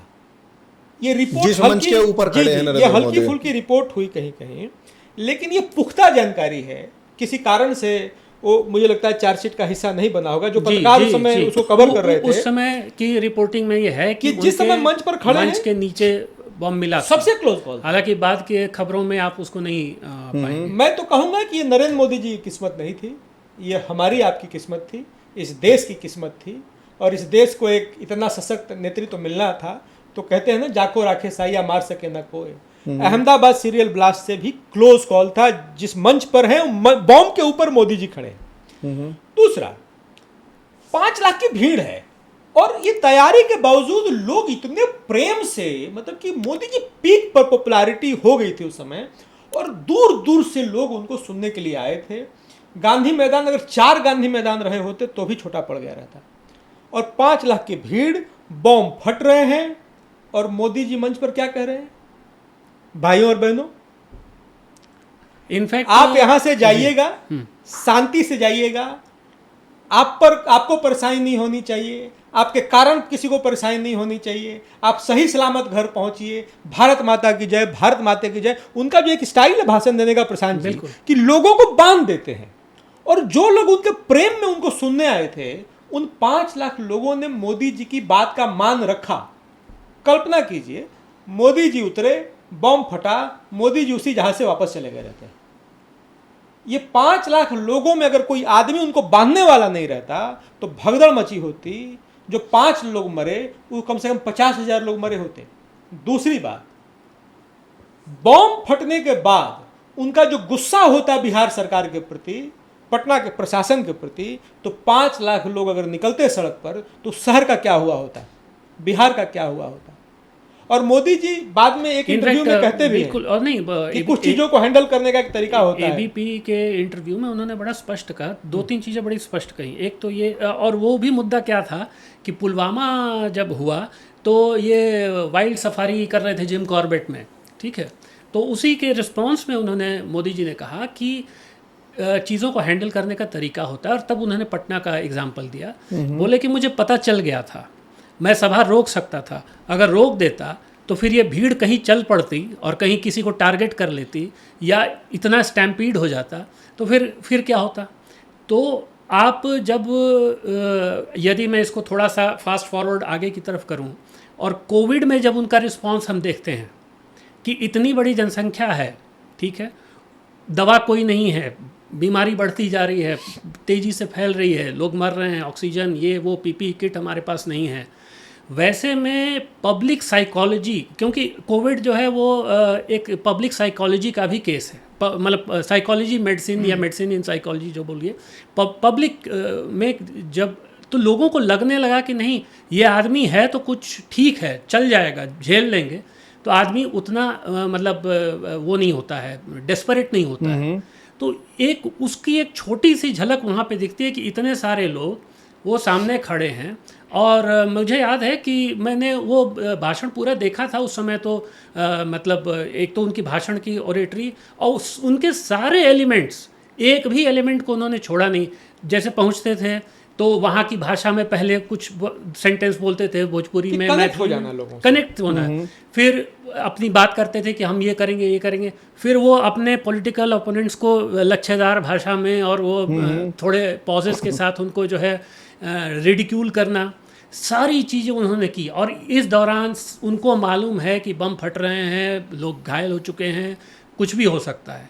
तो ऐसे में जब आदमी इस तरीके के बिहेवियर शो करता है एक्चुअली ऑन फील्ड, तब आप समझते हैं कि वो आज जो हैं वो क्यों हैं। मतलब कि हमको तो लगता है कि कुरुक्षेत्र में जिस युद्ध का हिस्सा भी थे और निरपेक्ष भी जिस तरीके से थे भगवान श्री कृष्ण, वैसी कुछ स्थिति थी। अच्छा, जैसे इसमें जो, जैसे ये पटना, जैसे अभी आपने खैर जो पुलवामा वाला जिक्र किया कि एक नरेंद्र मोदी को उस टाइम ये एलिगेशन लगाया था, इसी सब क्वाड्रिगा नहीं, बिल्कुल, कि देश में ये हो रहा है और प्रधानमंत्री फोटो खींच रहा है। तो जब ये पटना बॉम्ब ब्लास्ट हुआ तो उस टाइम पे देश के गृह मंत्री सुशील कुमार शिंदे बॉलीवुड मूवी का लॉन्च कर रहे थे मेरे ख्याल और से। उनसे पूछा गया कि भाई आप क्या कर रहे हैं? हाँ, तो उन्होंने बोला कि लोग देख सीएम से लेंगे। बात किया है और मतलब कि यही बता रहा हूं कि दो लीडर्स का कंपैरिजन कंपैरेटिव, उससे कंटेम्पररी लीडर्स है। एक देश का गृह मंत्री है, गुजरात का मुख्यमंत्री है, बॉम्ब फटता है तो अपने लोगों के बीच में जाते हैं, दूसरे राज्य में जाते हैं, बॉम्ब फटता है तो मंच पे जाते हैं।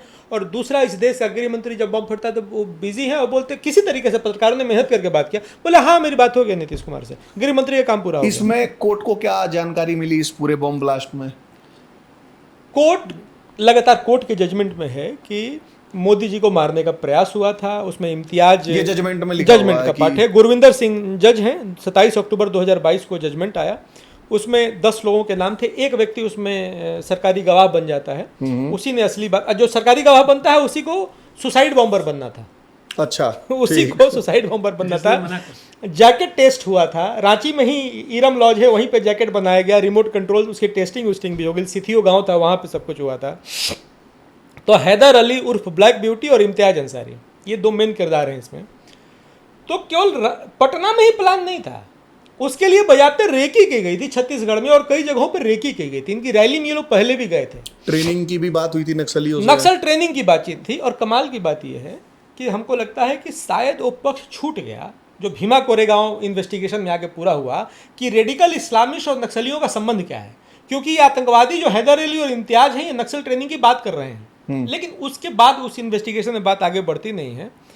ऑल्टरनेटिव प्लान जो था उसको लेकर के कई जगह हुआ था, और ये इसमें भी उसी तरीके से अहमदाबाद सीरियल ब्लास्ट की तरह ही एसआईओ का, सिमी का, और एसआईओ उसमें एक उमर करके कन्विक्ट हुआ था, वो एसआईओ का मेंबर था। एसआईओ मैं आपको याद दिला दूं, दिल्ली शाहीन बाग, उसमें लदीदा सखलून, अच्छा वो जो लड़कियां जो शेरो बरकत की शेरो, हाँ, वो एसआईओ के मेंबर हैं सर। अच्छा, एसआईओ जमाते इस्लामी का हिंद का ऑर्गेनाइजेशन है, स्टूडेंट विंग है। जब सिमी उससे अलग हुआ तब एसआईओ बना। वही मतलब वो नया पैकिंग हो गई उसकी। तो ये क्या है कि अभी एसआईओ डेमोक्रेटिक है, बैन नहीं है, लेकिन ये कोई डेमोक्रेटिक नहीं होता जी। ये उसी पर्पज से बनते हैं, जब लगता है कि बैन हो जाएंगे तो ए की जगह बी की जगह सी नाम रख लेंगे। इसमें सर जैसे अब ये फिर हम उस पर ही आते हैं कि जैसे रैली हो रही है, एक राज्य का मुख्यमंत्री आ रहा है तो किसी दूसरे राज्य में जाता है तो एक पूरा प्रोटोकॉल होता है। और नरेंद्र मोदी भारतीय जनता पार्टी के प्रधानमंत्री पद के उम्मीदवार थे। मतलब ये तो तय था कि ये हालांकि फेस घोषित, आधिकारिक प्रचार समिति के तो वही थे उस टाइम पे घोषित हो चुके थे। आधिकारिक रूप से तो नहीं थे, लेकिन लोग जानते थे, जान ही रहे थे कि ये है। मतलब नरेंद्र मोदी कोई ऐसे छोटे मोटे नेता टाइप के नहीं थे जैसे कि जाके बस ऐसे। अरे बिहार जैसे राज्य में लोग पागल थे उनको सुनने के लिए। और ये वही रैली है जिसमें उन्होंने स्पष्ट कहा कि बहुत हो गया हिंदू, बहुत हो गया मुसलमान, ये डिसाइड कर लें कि हिंदू मुसलमान करना है कि हम गरीबी से लड़े, हिंदू गरीबी से लड़े, मुसलमान गरीबी से लड़े, और 10 साल तक मॉरेटोरियम हो रहा है इस पे।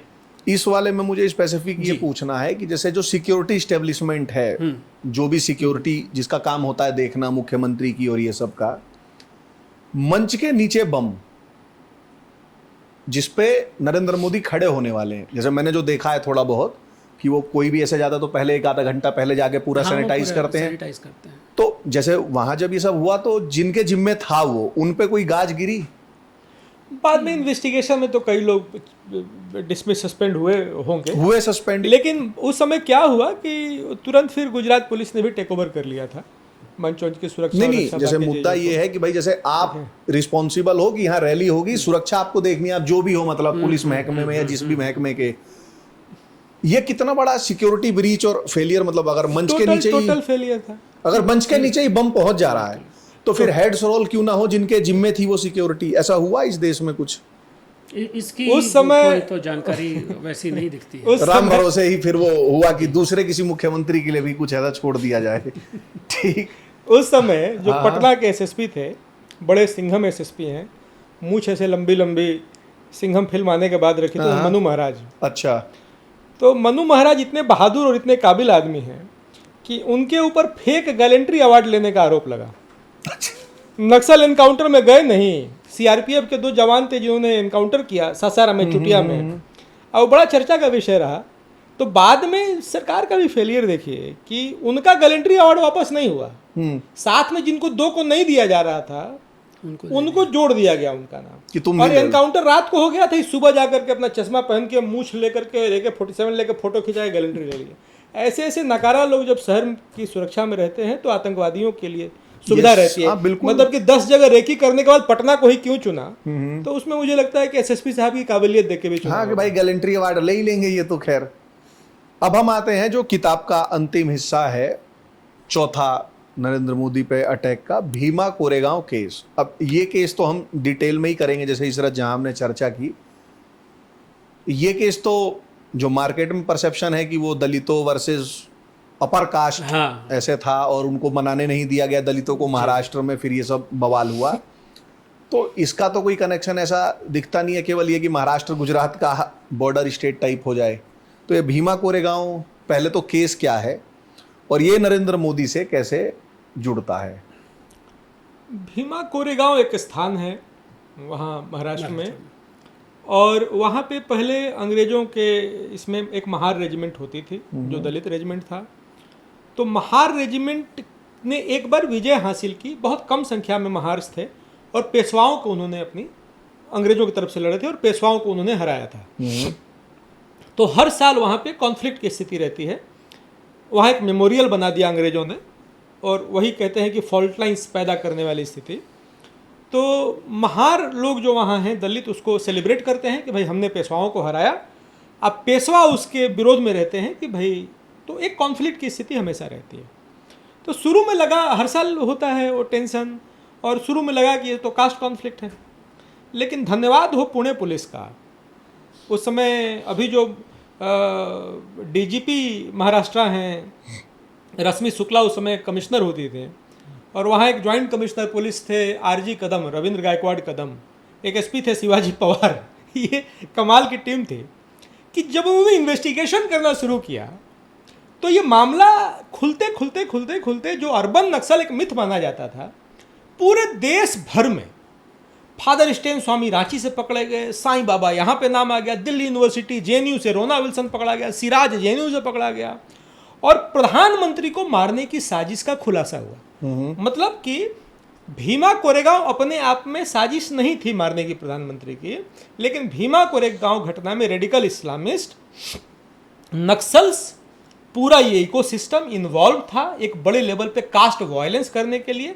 लेकिन उसमें से जो इन्वेस्टिगेशन आया 2018 में से, तो 2017 का एक डॉक्यूमेंट मिला रोना विल्सन और कॉमरेड प्रकाश तेलतुंबड़े के बीच में, वो बातचीत है जिसमें कि 18/4/2017 का वो लेटर है, लंबा एक पत्र है। उसमें ये कहा गया है कि Rajiv Gandhi type of assassination करने का हम लोग प्लान कर रहे हैं, इसमें हम लोग फेल हो सकते हैं, हमारे ऊपर कार्रवाई हो सकती है, लेकिन इसके अलावा कोई उपाय नहीं है। ये रोना विल्सन लिख रहा है, रोना विल्सन प्रकाश तेलतुंबड़े को, और ये कहता है कि टारगेटिंग इन रोड शोज, मतलब रेंटे कांप जाते हैं कि प्रधानमंत्री रोड शो लगातार कर रहे हैं, और targeting in road shows will be a effective strategy. इसका एक फॉलो अप लेटर आता है जिसमें 8 करोड़ रुपया और हथियार का एक कैटलॉग आता है, PDF फाइल ये चाहिए हमको इलेक्ट्रॉनिक डिवाइसेस में, तो उसको स्मगल करने का तरीका ही बता देंगे, म्यांमार से लाएंगे, कलकत्ता से लाएंगे, छत्तीसगढ़ से कैसे लाएंगे। और उसमें कमाल की बात यह है कि नक्सली लॉन्ग रेंज स्नाइपर राइफल्स नहीं यूज करते हैं कॉम्बैट के लिए, उसमें लॉन्ग रेंज स्नाइपर राइफल्स मंगाया गया है। कैटलॉग देखेंगे आप तो विदेशी हथियार है, सब मेक लिखा हुआ है, बुलेट का साइज लिखा हुआ है। इसका मतलब ये था कि वो जो राइफल्स मंगाए गए थे और जो 8 करोड़ का जो बजट सैंक्शन हुआ था, वो प्रधानमंत्री मोदी को रोड शो में टारगेट करने के लिए किया गया था। कमाल की एक बात और है, और जो डोनाल्ड के साथ हुआ उसी तरह की किसी घटना का कि हम इमेजिन कर सकते हैं। 2017 में जो घटना हुई, ये जो पत्र लिखा गया, तो इसका एक इतिहास है। 2015 में 21 से 24 दिसंबर 2015 में ईस्टर्न रीजनल ब्यूरो, ERB कहते हैं, CPI माओइस्ट की उसकी मीटिंग होती है, और 2015 यानी कि 1 साल बाद सरकार आने के बाद, और उसमें यह कहा जाता है कि मनमोहन और सोनिया की सरकार जाने के बाद हम लोगों की और हमारे जो प्रोग्रेसिव अलाइज हैं उनकी तकलीफ बढ़ गई है, और पिछले 1 साल 1.5 साल के शासन काल में ये बात और पुख्ता रूप से प्रमाणित हुई है कि हमारी समस्याएं मनमोहन सोनिया सरकार की अपेक्षा ज़्यादा बढ़ने वाली हैं। इसका मतलब यह है कि वो सोनिया गांधी और मनमोहन की सरकार में कंफर्टेबल थे, बढ़िया चल रहा मोदी जी वाली में उनकी तकलीफ बढ़ गई, इसीलिए 2015 में उनके खिलाफ रेजोल्यूशन पास किया गया और 2017 में उनको मारने की प्लानिंग ये पुख्ता हो गई।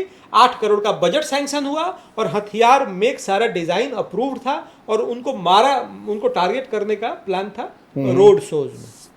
ठीक है, ये पूरी बात है। और जो ये रोना विल्सन है, ये जो द लायर की द वायर जो है उसका पत्रकार है, ये मतलब ऐसा उसका प्रोफाइलिंग इन्होंने बना रखा है, उसमें आर्टिकल लिखता है। नहीं, वो क्या है कि जो कह रहा है कि 8 करोड़ दो और पीएम को उसके हाँ, वो बिल्कुल सही बात है कि आप मतलब उसकी आप पोस्चरिंग देखें कि वो पत्रकार है जो फासिज्म से लड़ रहा रोना है। विल्सन एमफिल उसने अपना आर्टिकल भी लिखता है वो दवाई में। इस पुस्तक में हमने वो दिया है कि अगर आप ये हटा दें, उनकी प्रोफाइल ना जाने और इन पत्रों के जो कंटेंट्स हैं उनको पढ़ें, तो ऐसा लगता है कि किसी बहुत बड़े आर्म्ड गैंग जो होते हैं उनके बीच बात हो रही है कि भाई इतना हथियार, इतनी गोली हमको चाहिए, इतने पैसे तुमको वहां दे दिए गए हैं, तुम वहां से ये कर लो, ठीक है, वहां उससे मिलो। इस तरीके एक गैंग की तरह ये लोग लगता है ऑपरेट कर रहे हैं। और वही जब आता है कि भाई ये जेएनयू में रिसर्चर हैं, ये साईं बाबा जो हैं वो डीयू में प्रोफेसर हैं, अब ये कितने लोगों का ब्रेन वॉश कर रहे हैं, कैसे कर रहे हैं, और मतलब हाथ पर रह जाता है। आपने अपनी किताब में लिखा भी है कि जो ये पत्र ही हैं, जो इनका पत्रों से संवाद हुआ है, तो उसमें एक चिट्ठी कहती है कि हमको साईं को रिलीज करवाना पड़ेगा और जो जुडिशरी में हमारे कॉन्टैक्ट्स हैं हम उन सबको एक्टिवेट करेंगे। वो स्पष्ट लिखते हैं कि जुडिशरी में बैठे हुए हमारे लोग आसीन।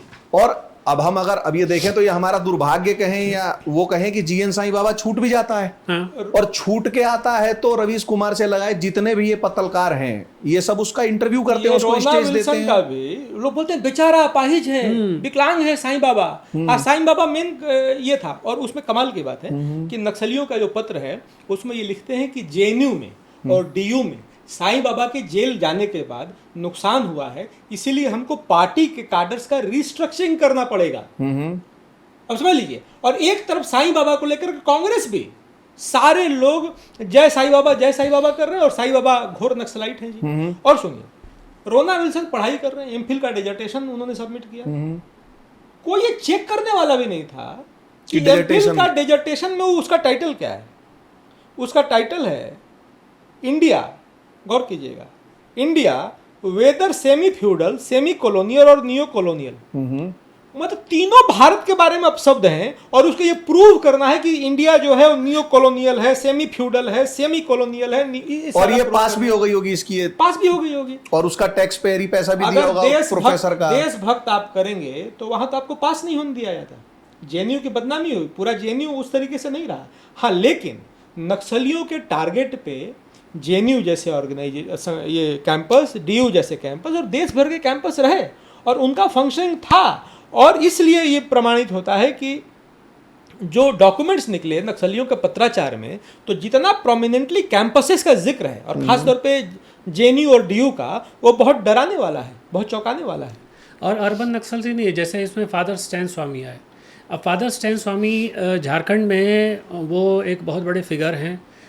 हर दूसरी चीज़ पे उनको अब तो शायद उनके देहांत हो गया, हॉस्पिटल में अरेस्ट हुए थे। हाँ, अरेस्ट हुए थे, लेकिन फादर स्टैन स्वामी लगभग हर मामले में पत्रकार उनसे उनका विशेषज्ञ है, वो हर चीज़ विशेषज्ञ लेते ये थे।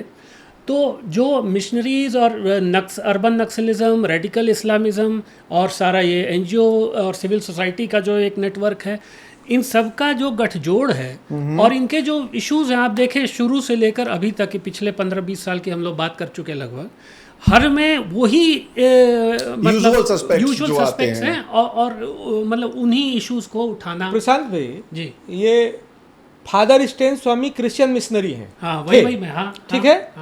वो उनका प्रमाणित हो गया कि नक्सलवादी थे और हॉस्पिटल में मर गए, अपने चॉइस के हॉस्पिटल में मरे। फिर भी ये कांग्रेस और बाकी जो इकोसिस्टम उसने हल्ला किया कि उनको मार डाला वाला किया। दूसरा, वो तो क्रिश्चियन मिशनरी है। रोना विल्सन सीपीआई माओइस्ट है, बिल्कुल, और पीएफआई रेडिकल इस्लामिस्ट है। अब कमाल की बात सुनिए, ये मेचे का लेटर आता है झारखंड सरकार को 27 जून 2018 को। उसमें यह कहा गया कि रोना विल्सन और बसंता कुमारी, जीएन साईं बाबा की बेटी, ये दोनों झारखंड सरकार पे दबाव बना रहे थे कि पीएफआई पर से बैन हट जाए।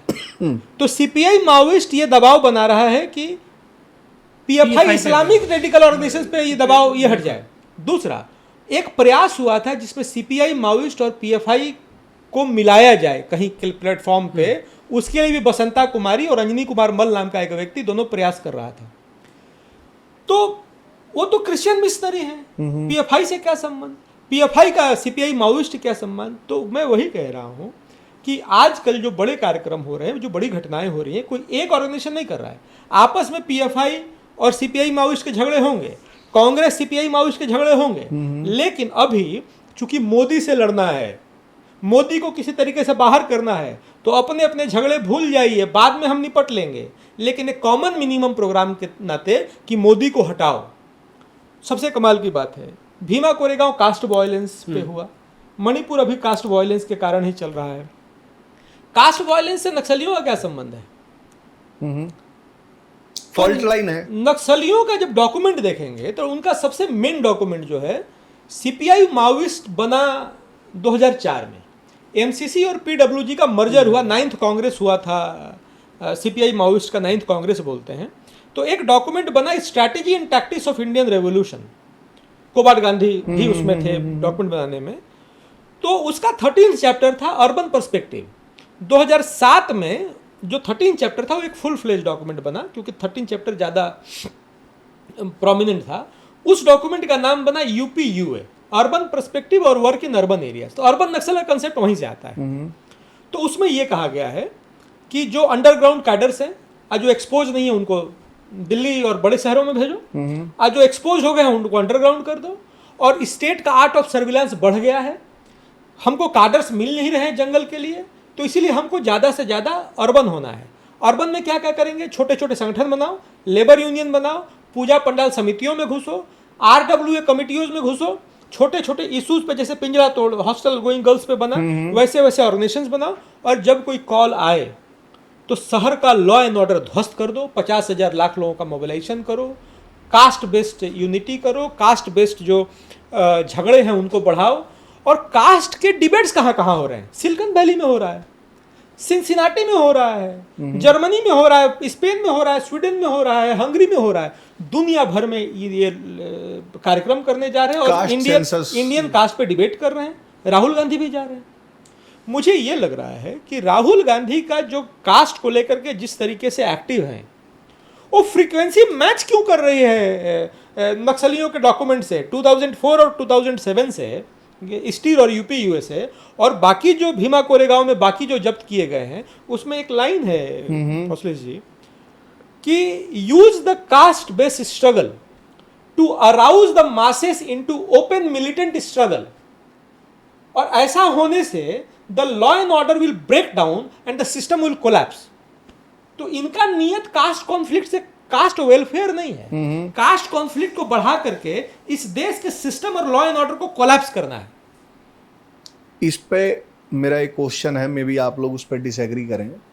राहुल गांधी कास्ट सेंसस घूम रहा है, क्रिस्टोफर जेफर लॉर्ड, मतलब अभी जो सबसे बड़ा एक चल रहा है मुद्दा, पूरा लोकसभा का चुनाव कास्ट के उस पे गया कि संविधान वो मतलब खत्म हो जाएगा, आरक्षण चला जाएगा। तो कांग्रेस तो कास्ट सेंसस कही रही है कि करो करो करो करो। अब भाजपा भी मतलब ऐसा ओपनली तो कह नहीं रही है कि हम लोग कास्ट सेंसस जैसे नहीं करेंगे। तो क्या ऐसा नहीं लग रहा है कि फिर तो कांग्रेस विपक्ष में होने के बाद भी इतनी मजबूत है, या उसका इकोसिस्टम या उसका प्रचार तंत्र इतना मजबूत है कि वो अपने फोर्ट पे लाके भाजपा को खिला रही है, नचा रही है? देखिए, मैं एक बार फिर कह रहा हूँ, किताब हमारी असैसिनेशन अटेम्प्ट पे है, कास्ट कैसे असैसिनेशन अटेम्प्ट से जुड़ा हुआ है। तो मैं जो कह रहा हूँ कि एक फिजिकल प्रयास हुआ, फिजिकल प्रयास और होंगे, ये 4 अंतिम नहीं है, 4 के बाद हो सकता है कि और 4 नहीं, मेरा सवाल, मैं दूसरी बात कर रहा हूँ। तीसरी बात कि जो प्रोपेगेंडा मैकेनिज्म चल रहा है कि जिससे मोदी की साख खत्म कर दी जाए, उसमें कास्ट को भी एक हथियार की तरह यूज किया जा रहा है। नक्सली अपने तरीके से यूज कर रहे हैं नेशनल इंटरनेशनल फोरम्स में, राहुल गांधी अपने तरीके से यूज कर रहे हैं। राहुल गांधी को या तो मालूम है कि वो क्या कर रहे हैं, या तो नहीं मालूम है क्या कर रहे हैं। दोनों स्थिति में वो देश के लिए दुर्भाग्यपूर्ण है, क्योंकि आप एक ऐसे एजेंडा को पुश कर रहे हैं जो नक्सलियों और आतंकवादियों का एजेंडा है। तीसरी बात कहता हूँ, जब कास्ट डिबेट्स हम करते हैं ना, तो कास्ट डिबेट आया कहाँ से, कास्ट सेंसस आया कहाँ से? कास्ट सेंसस अगर कास्ट वेलफेयर आपका मोटो होता, कास्ट सेंसस का जन्म हुआ है 1857 के क्रांति के बाद। अंग्रेजों को पहली बार लगा कि हम भारत को समझ नहीं पाए, तो दो चीज़ें निकली। 1862 से ये प्रयास शुरू हुआ और 1880 के आसपास जाकर मैच्योर हुआ। दो चीजें 1871 हर्बर्ट रिचले ने जो पहला सेंसस दो किया, 1880 के आसपास आकर के दो चीजें मैच्योर होती हैं। एक कास्ट सेंसस मैच्योर होता है और दूसरा डिस्ट्रिक्ट गजेटियर मैच्योर होता है। तो डिस्ट्रिक्ट गजेटियर में क्या है, कास्ट के साइकोलॉजी और उसके सोशियोलॉजी के बारे में लिखा हुआ है कि फला जाति है तो फला जाति का व्यवहार ऐसा है। कास्ट सेंसस में क्या है कि फला जाति का डेमोग्राफिक डिविडेंड इतनी संख्या है। तो कलेक्टर कोई जाता था तो डिवाइड एंड रूल में उसको ऐसे सुविधा मिलती थी कि गजेटियर से आपकी जाति का स्वभाव जांचता था और सेंसस देके आपकी जाति का संख्या वो नापता था। फिर आपको कितना भाव देना है वो कलेक्टर गजेटियर और कास्ट सेंसस के हिसाब से करता था। इसका मतलब ये था कि भारत की जाति को समझना इसलिए उनको जरूरी लगा क्योंकि भारत की अलग अलग जातियों ने अलग अलग तरीके से अपना योगदान रचा अंग्रेजों के खिलाफ। और आप देखें गजेटियर में जिस जाति के बारे में सबसे खराब बात लिखी हुई है वो वही जातियां थीं जिन्होंने अंग्रेजों को सबसे ज़्यादा नुकसान पहुंचाया। तो ये डिवाइड एंड रूल पॉलिसी जो उस समय से चली, वो आज़ादी के बाद कांग्रेस ने बैटन थाम लिया और उस बैटन को लिए दुनिया भर में राहुल गांधी घूम रहे हैं। इस बात को राहुल गांधी को भी समझना पड़ेगा। अगर कास्ट का वेलफेयर हो तो उसका स्वागत है जी, लेकिन कास्ट कॉन्फ्लिक्ट अगर फॉल्ट लाइन्स को आप फर्दर करना चाहते हैं तो ये देशद्रोह की श्रेणी में आता है। और यही नक्सली भी कर रहे हैं, यही इस्लामिक फंडामेंटलिस्ट और रेडिकल ऑर्गेनाइजेशंस भी कर रहे हैं, भारत के दुश्मन भी कर रहे हैं, जो दुनिया भर के थिंक टैंक्स हैं वो भी यही कर रहे हैं जो भारत के खिलाफ काम करते हैं। कि जो आपने प्रश्न पूछा ना कि आखिर वो कर रहे हैं तो जो रूलिंग स्टैब्लिशमेंट है उसको क्यों इस तरह उसके पिच पे जाके खेलना पड़ रहा है, ये मूल प्रश्न था। दो चीज़ें हैं, कहीं आप देखेंगे कि कास्ट जो है दो चीज़ों के लिए बहुत इम्पॉर्टेंट हो गया, पोस्ट इंडिपेंडेंस भी और इंडिपेंडेंस आते आते भी, क्योंकि अंग्रेज़ों ने वो बड़ा उसको इंस्टीट्यूशनलाइज कर दिया एक तरीके से और उसको सीधे जोड़ दिया आर्थिक।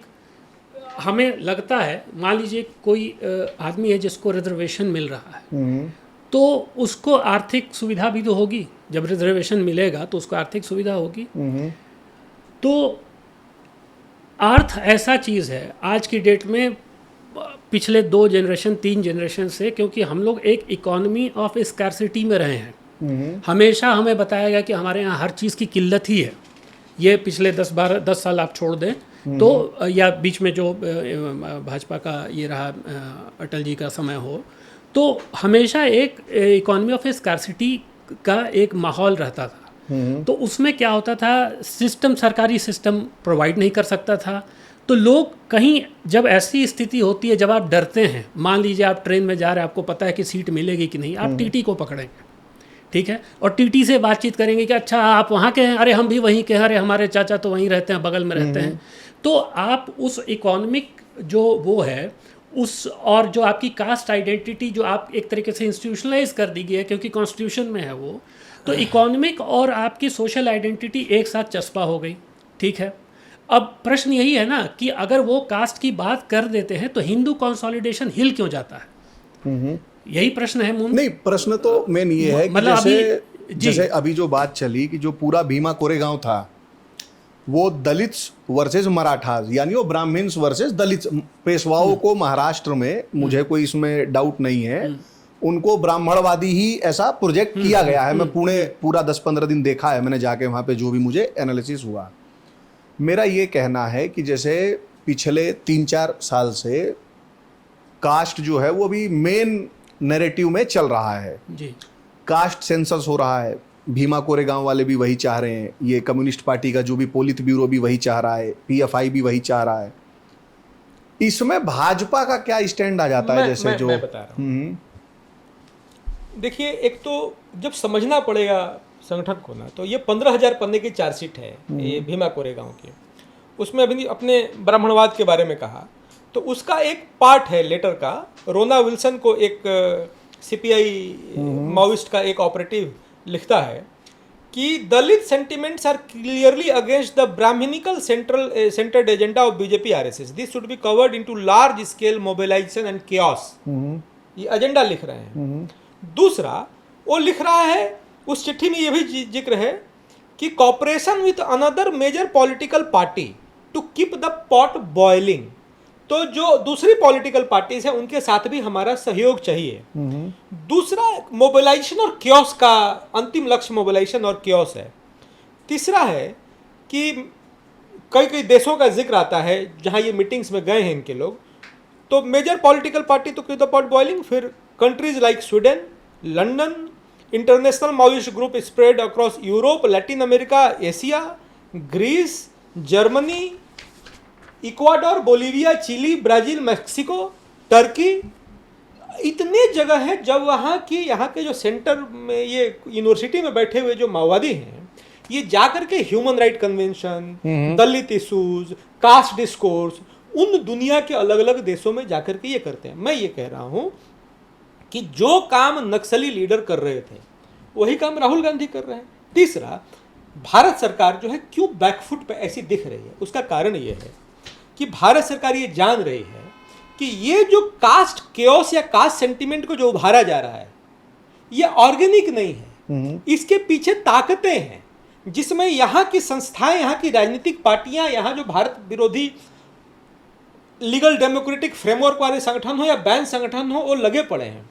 तो कास्ट का जो डिस्कोर्स है वो राष्ट्रीय सुरक्षा से जुड़ा हुआ मुद्दा है, इसीलिए थोड़ा मुझे लगता है कि डरी हुई नहीं है या बैकफुट पे नहीं है, सरकार थोड़ी सचेत जरूर है। एक बात और कहता हूँ कि जब 2007 का जो डॉक्यूमेंट जो मैं बताता हूँ यूपी यूए अर्बन पर्सपेक्टिव और वर्क इन अर्बन एरिया, उसमें जो प्रिस्क्रिप्शंस हैं ये काम करना चाहिए नक्सल ऑर्गेनाइजेशन को, सीपीआई माओइस्ट को, उसमें यूनाइटेड फ्रंट की बात है। यूनाइटेड फ्रंट यानी कि और लोगों के साथ एक फ्रंट बनाइए, इशू बेस्ड यूनिटी। तो इशू क्या है कि भाई ब्राह्मणिकल फोर्सेस को हराना है, आरएसएस को खत्म करना है, मोदी को खत्म करना है, तो उसमें साथ आइए। United front against Hindu fascist forces, fascist भी एक जुमला है उनका, इन्फिल्ट्रेट इनटू एनिमी ऑर्गेनाइजेशंस और टैक्टिकल यूनाइटेड फ्रंट। तो ये खतरनाक चीजें हैं, आप जब उसको पढ़ेंगे उन डॉक्यूमेंट्स को तो ये लगता है, और अभी का जो पॉलिटिकल डिस्कोर्स या जो राजनीति की गतिमति आप देखते हैं विपक्ष की, तो ये नक्सलियों के उस डॉक्यूमेंट से मैच करता है जिसका एक ही हेतु था, भारत को तोड़ना, भारत को विखंडित करना, भारत में सिविल वॉर की स्थिति पैदा करना। तो ये केवल सत्ता पाने का नहीं है कि मोदी जी सत्ता से हट जाए और राहुल गांधी बन जाए, ये तो जिस रास्ते पर चल पड़े हैं ये तो देश को तोड़ने की साजिश दिखती है। क्योंकि प्रशांत जी, मैंने जो ये सवाल पूछा था इसका कंटेक्स्ट एक छोटा सा ये था कि अभी कुछ दिनों पहले जो हम बात कर रहे हैं कास्ट को जो इतना मतलब विलीफाई और ये सब जो करने वालों में पूरा एट्रोसिटी लिटरेचर ही है जो हम सारी बात कर रहे हैं, ये जो सारों ने किया, उसमें एक बहुत बड़ा नाम है, वो इंडिया टुडे का पहले एडिटर भी रह चुका है, दिलीप मंडल जी जी जी। उसको इसी सरकार ने आईबी मिनिस्ट्री का मेरे ख्याल से वो सलाहकार की क्या जो भी होता है वो अपॉइंट कर लिया था। तो मेरा एक बस वही वो था कंसर्न कि जो ये भीमा कोरेगांव जिस समय हो रहा है या जो 2019-21 का है मेरे ख्याल से, उस टाइम पे जो व्यक्ति भीमा कोरेगांव में इसको और बढ़ा रहा है वो आज हमारी आईबी मिनिस्ट्री में सलाहकार है। खैर ये हमारी किताब का टॉपिक नहीं है। ये चार तो आपने जो इंसिडेंसेस बताए जो नरेंद्र, एक और चीज़ मैं थोड़ा ऐड कर दूं, ये बुक में नहीं है लेकिन जो एक प्रश्न उठता है ना कि सरकार बैकफुट पे क्यों है, सरकार वेट क्यों कर रही है, चाहे वो एंटी-सीएए प्रोटेस्ट हो, चाहे आज कास्ट की बात है, कोई सा भी प्रोटेस्ट हम देखें 5 साल का, एक लगता है कि मतलब इतना कुछ है क्यों नहीं एक्शन ले रही है। झारखंड में जब मैं मतलब ये पत्रकारिता का अनुभव है कि वहाँ एक फिनोमिना शुरू हुआ, पत्थलगड़ी गांव के बाहर पत्थर गाड़ देते थे जो, और उसमें वो कहते थे कि हम ये गांव का राज हो गया और हम किसी को नहीं आने देंगे। उसमें पुलिस वाले जाते थे या सरकारी अफसर जाते थे तो उनको बिठा लेते थे, बंधक बना लेते थे और इस तरह की सिचुएशन, और पूरी सिचुएशन क्रिएट करते करते करते इस गांव में उस गांव में 50 गांव 100 गांव इस तरीके से बढ़ते जा रहा था। तो हम लोगों का भी ये प्रश्न होता था कि भाई सरकार एक्शन क्यों नहीं ले रही है इनके खिलाफ, कुछ कर क्यों नहीं रही है। लेकिन सरकार ने बहुत देर तक रोका अपने आप को। फिर क्या हुआ कि एक घटना होती है, एक गैंगरेप की घटना होती है, वहाँ एक क्रिश्चियन मिशनरी इन्वॉल्व होता है, ये सारे जो पत्थलगड़ी वाले लोग हैं वो इन्वॉल्व होते हैं। सरकार वहाँ से उस सेंटिमेंट को पकड़ती है, वहाँ से सरकार इनके ऊपर एक्शन लेना शुरू करती है, खत्म हो जाता है। लेकिन वहाँ के डीसी और एसपी, वहाँ बहुत यंग डीसी था, 2-2 दिन वो सड़क पे ज़मीन पे सोए हैं, पूरी फोर्स गांव को घेरे हुए है, फायरिंग नहीं हुई। और जब फाइनली रेड हुई तब तक कुछ भाग गए, एक आध पकड़े गए, अंदर घुसे, एक आदमी नहीं मरा। And their entire thing was, वहाँ एक उस समय मुझे अभी नाम नहीं याद आ रहा है, एक कोई एक्टिविस्ट थी, she was ready to reach there and start वो जो एट्रोसिटी लिटरेचर का शुरुआत की, साहब मार दिया, और they were waiting for bodies to fall, गोली चल जाए बस। और सरकार ने वो नहीं किया। वो रघुवर दास जी उस समय चीफ मिनिस्टर थे। इट वॉज मतलब आईजी लेवल के लोग वहाँ कैंप कर रहे थे जहाँ पे फोर्सेस लगी हुई थी। और उसके बाद वो बंदा ऐसा गायब हुआ, वो अपने बैंक नोट्स चला रहा था, अपनी बैंक खोल रहा था, कह रहा था हम विद्यालय अपना चलाएंगे, करेंसी अपनी करेंगे, हम सरकार हैं, भारत सरकार, वो भाग गया। ठीक है, पुलिस तो ये कह रहे थे। कई बार ऐसा लगता है कि कुछ चीज़ों के लिए हमें वेट करना पड़ेगा। ठीक, अच्छा रहता जी। 4 इंसिडेंट्स तो जो नरेंद्र मोदी जी पे अटैक के जो लिखे हैं, इसमें इशरत जहां वाला तो फिर भी जैसे पॉपुलर परसेप्शन में वो डायरेक्टली ऐसे लोगों को दिखता है कि नरेंद्र मोदी के लिए आया था। ऐसे 3 का आपने और कोर्ट वगैरह के जजमेंट्स बताए। एक जो पॉपुलर परसेप्शन में है बट इस किताब में नहीं है, जो किसान सो कॉल्ड जो आंदोलन चल रहा था, जिसमें पंजाब में नरेंद्र मोदी का काफिला 15-1 मिनट तक रुका रहा था, उसको आप लोगों ने इसमें उसका रेफरेंस इस किताब में है। उसके साथ साथ कन्हैयालाल जी का जब मर्डर हुआ उस समय जो वीडियो आया उसका भी रेफरेंस है। एक 20 kg RDX को लेकर के मेल आया था, उसका ऐसे कई घटनाओं का रेफरेंस है। लेकिन पंजाब को इसलिए हम लोगों ने उसका एक चैप्टर नहीं बनाया क्योंकि इसमें 4 जो है ये ऑथेंटिकेटेड है। इसमें जजमेंट लगभग किसी संगठन ने जिम्मेवारी ली, एजेंसीज की रिपोर्ट आई, चार्जशीट फाइल हो गई, कोर्ट का जजमेंट आ गया, कोर्ट के जजमेंट में पार्ट रहा, किसी अंतर्राष्ट्रीय एजेंसी जैसे FBI की रिपोर्ट है, तो इसमें कोई डाउट नहीं है। और भी होंगे, पंजाब को मैं मान रहा हूं कि वो एक अटेम्प्ट था, क्योंकि इस तरीके से कोइंसिडेंस होता नहीं है कि प्रधानमंत्री का नरेंद्र मोदी का काफिला 15 मिनट के लिए रुक जाए। उसी तरीके से वीडियो 2 साल पहले आया है और 2 साल बाद उसी तरीके की घटना होती है। तो मुझे लगता है, लेकिन उसमें क्या है, किसी संगठन ने क्लेम नहीं किया था, इन्वेस्टिगेशन अंडर प्रोसेस है। और जब प्रधानमंत्री जी हमारे 18 साल चुप रह सकते हैं अपने ऊपर हुए हमले के बारे में, तो ये ठीक नहीं होता कि किसी अंडर ऑन गोइंग इन्वेस्टिगेशन के बारे में कोई चैप्टर इसमें लिखा जाए, उसका रेफरेंस जरूर एक ये और एक आ रहा है, जैसे जो सारी इन्वेस्टिगेशन जो हमने केसेस डिस्कस किए उसमें एक ये था कि नरेंद्र मोदी जो है वो दिलेर टाइप का आदमी है, ये डरता है नहीं, तो ये ओपन में आएगा। और जैसे अहमदाबाद में वो हॉस्पिटल जाएंगे, पटना में नीचे ही रख दिया गया। नरेंद्र मोदी, वो रोना विल्सन कह रहा है कि हम रोड शो जो होते हैं उसको टारगेट करेंगे, और नरेंद्र मोदी रोड शो करते नहीं है, बहुत लंबे रोड शो करते हैं। अब ये चुनावी दृष्टिकोण से या मतलब वो जो भी वो करते हैं वो हमसे ज्यादा बेहतर जानते होंगे, बट एज अ सिटीजन जो मेरा कंसर्न आता है कि एक RPG होता है, रॉकेट प्रोपेल ग्रेनेड जो वो करते हैं, वो बहुत दूर तक मार कर सकता है, और उसका कोई तोड़ जो NSG भी है उनके पास भी, अगर कोई रोड शो कर रहा है, RPG ने किसी ने चला दिया अगर, और दूर से चला दिया, हमने डोनाल्ड ट्रंप का अभी देखा, तो उसका तो कोई वो बचा नहीं है। तो क्या नरेंद्र मोदी को थोड़ा रोड शो के लिए कॉशियस भाई, ये किताब लिखते समय जब चार्जशीट वगैरह हम लोग पढ़ रहे थे 15,000 पन्ने की, तो खाली भीमा कोरेगांव की चार्जशीट थी, 8,000 पन्ने का तो जजमेंट है, गुजराती में, बड़ा कठिनाई हुई उसको ट्रांसलेटर लगवा के पढ़वाया आप लोगों ने, उसको ट्रांसलेट करवाया हम लोगों ने बजाते। तो वो बड़ा ढूंढना ही अपने आप में एक ये था। मुझे लग रहा है कि ये हमारे लिए, आपके लिए, प्रशांत जी के लिए, हम लोग अपने प्रधानमंत्री से प्रेम करते हैं, उनका सम्मान करते हैं, और मुझे लगता है कि पिछले 10 साल से ज़्यादा आज इस देश के सामने जो चुनौतियां हैं वैश्विक स्तर पर, राष्ट्रीय स्तर पर, इस समय उनकी ज़्यादा ज़रूरत है। वह स्वस्थ रहें और इस देश की सेवा माँ भारती के अगले 20 साल तक करें। इसलिए इस पॉडकास्ट में हम तो हाथ जोड़ करके उनसे विनती करेंगे कि रोड शो रोक दें, थोड़ा कम कर दें। आप अपने सुरक्षा की चिंता थोड़ा और नहीं, रोड शो तो इससे कीजिए, करना पड़ेगा वो, क्योंकि जिस हिसाब, अब जैसे राहुल गांधी वो हमको भयभीत करने नहीं, मतलब अब जब चुनाव में ही हमने देखा कि पाकिस्तान से भी मदद मांग रहे हैं जी, तो भाई स्पष्ट। अच्छा, जैसे पटना में क्या हुआ कि नरेंद्र मोदी वहां थे, मतलब ये तो खैर हम बहुत पेसिमिस्ट हो रहे हैं, निराशावादी टाइप की बात हो गई, बट अगर ऐसी अनहोनी आप इमेजिन कीजिए, अगर ऐसी हो जाती है तो फिर देश में सिविल वॉर के अलावा और कुछ बचता भी नहीं है। अगर नरेंद्र मोदी को खरोच भी आ जाती है तो ये बिल्कुल आप सही बात कर रहे हैं, क्योंकि जो प्रतिपक्ष है प्रतिपक्ष को अगर जैसे है ना कि मान लीजिए 2 टीमें खेल रही हैं और एक को है कि भाई तुम हारोगे तो मैं वर्ल्ड कप जीतूंगा, या मैं हारूंगा तो तुम वर्ल्ड कप जीतोगे। इनको है कि वो साइकोलॉजी की अगर हम थोड़ा सा मतलब उस तरीके से बहुत हल्के फुल्के शब्द में कहें तो साइकोलॉजी वही है कि खेलने नहीं देंगे भले हम ना खेलें। वो भोजपुरी में कहावत है, खेलब ना खेले दे खेलवो बिगाड़ो। तो क्योंकि ये चीज़ तो बिल्कुल स्पष्ट है कि जिम्मेदारी नहीं लेनी है, बल्कि जिनकी आपने बात की, कल मैं वीडियो देख रहा था ABP news, not ABP news, star news के किसी चैनल पे वो आ रहे थे और वो कह रहे थे कि इन्होंने ये बात दिखाई है कि इनको पावर तो चाहिए लेकिन पीछे से, क्योंकि जैसे आप 10 साल का इनका कार्यकाल रहा, ये कहीं मंत्रालय में हो सकते थे, कहीं कुछ हो सकते थे, तो इन्होंने वो चीज़ नहीं की। इन्होंने पीछे से अपना पावर इंजॉय किया। एनएससी की बात हम सब लोग जानते हैं। और दूसरा एक ये है कि इतना तो सबको समझ में आता है, चाहे वो उन्हीं के तरफ का आदमी क्यों ना हो, कि उनमें एक्यूमेन कितना है, ये तो हम सब जानते हैं। ये चिर युवा की बात हो रही है, अगर कोई नहीं पहुंच पा रहा है उनका एक्यूमेन कितना है सब जानते हैं।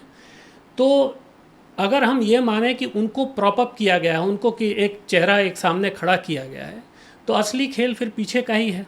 अब पीछे जैसे मैंने कहा कि भाई अन्न धन तन मन धन सब कहाँ से आ रहा है, देशों का नाम पढ़ रहा हूँ। और नहीं, आप अपनी किताब में खुद इस बात को स्वीकार कर रहे हैं कि भाई डीप दुनिया भर का नेटवर्क है, दुनिया भर का डीप स्टेट जो शब्द चलता है, और हमारे देश में प्रधानमंत्रियों के असैसिनेशन हुए हैं। मतलब लाल बहादुर शास्त्री जी वाला वो क्लियर नहीं करते, बट उस पे भी बुक्स हैं वो। हाँ बिल्कुल। इंदिरा गांधी का सबने देखा ही है, राजीव गांधी की मृत्यु हम सब जानते हैं। तो ऐसा भी नहीं है कि ये कभी हुआ नहीं है तो होगा नहीं। 2 बड़े नेता दीनदयाल उपाध्याय जी और श्यामा प्रसाद मुखर्जी, उनकी मृत्यु भी देखें आप। और आज तक मैं अपने कभी जो उस तरह के मित्र हैं उनसे बात करता हूँ, या वो हमको फॉरवर्ड करते हैं कि देखिए दीनदयाल जी का तो ऐसे ही हो गया, एक मतलब इसको ऐसे ही कहा जाता है। मतलब हलवा है कि जनसंघ के इतने मतलब जनसंघ के मतलब जनक कह लें, श्यामा प्रसाद मुखर्जी का ही देख लें, हाउस अरेस्ट में कोई आदमी ऐसे ही मर जाता है, कोई रेल की पटरी पे मरा हुआ मिल रहा है। मतलब जिस आदमी से मुगल सराय। और जबकि अगर आप देखें उनका दीनदयाल जी का जो एक 3 लेक्चर्स है ना, जो मेन डॉक्यूमेंट्स है वो, और कहीं कहीं महात्मा गांधी मतलब बड़ा साम्य है, और उनकी एक पर्सनालिटी अलग थी। नहीं मतलब जो इस पे तो के.आर. मलकनी जी की किताब भी है, पॉलिटिकल मिस्ट्रीज, उसमें उन्होंने इन सब की बात की है। तो उसमें तो बताते हैं कि दीनदयाल उपाध्याय जी का जो शव है वो मुगल सराय से आगे बरामद होता है, बट मुगल सराय उनसे उस समय जनसंघ जो नाम था पार्टी का, उसके कार्यकर्ता उनसे मिलके जाते हैं। वहां दीनदयाल जी बिल्कुल ठीक है, और ट्रेन वहां से आगे चलती है बक्सर, और इसके बीच में वो गिरे हुए मिलते हैं। तो ये है। खैर, आप लोगों ने ये किताब लिखी, उसके लिए आप लोगों का धन्यवाद। और जो जनता ने देखा ये पॉडकास्ट, वो किताब खरीदे और पढ़े, क्योंकि एक लोगों ने जैसे कहा है कि ना पढ़ने के लिए क्या निकाल दिया है कि अच्छी किताबें लिखी नहीं जाती, छपती नहीं है। तो हमने पॉडकास्ट ही इसलिए शुरू किया कि देखो भाई, मैं किताब पढ़ूंगा, मुझे अच्छी लगेगी तो मैं पॉडकास्ट करूंगा, और मेरे पे इतना तो भरोसा है जो हमें देखते हैं कि ये रिकमेंडेशन तो ठीक ही देगा। तो आप सब हमारे पॉडकास्ट पे आए, आप सबका बहुत बहुत धन्यवाद, और आगे भी हम लोग ये चर्चा जारी रखेंगे। द हिंदू कैफे और समस्त उसके दर्शकों को हमारी तरफ से बड़ी शुभकामनाएं। आपका ये जो यज्ञ है ये निरंतर इसी तरीके से चलता रहे, माँ भारती की सेवा होती रहे, आप स्वस्थ सुरक्षित रहें, हमारे देश के प्रधानमंत्री जी स्वस्थ रहें, सुरक्षित रहें, यही कामना है। बहुत बहुत धन्यवाद।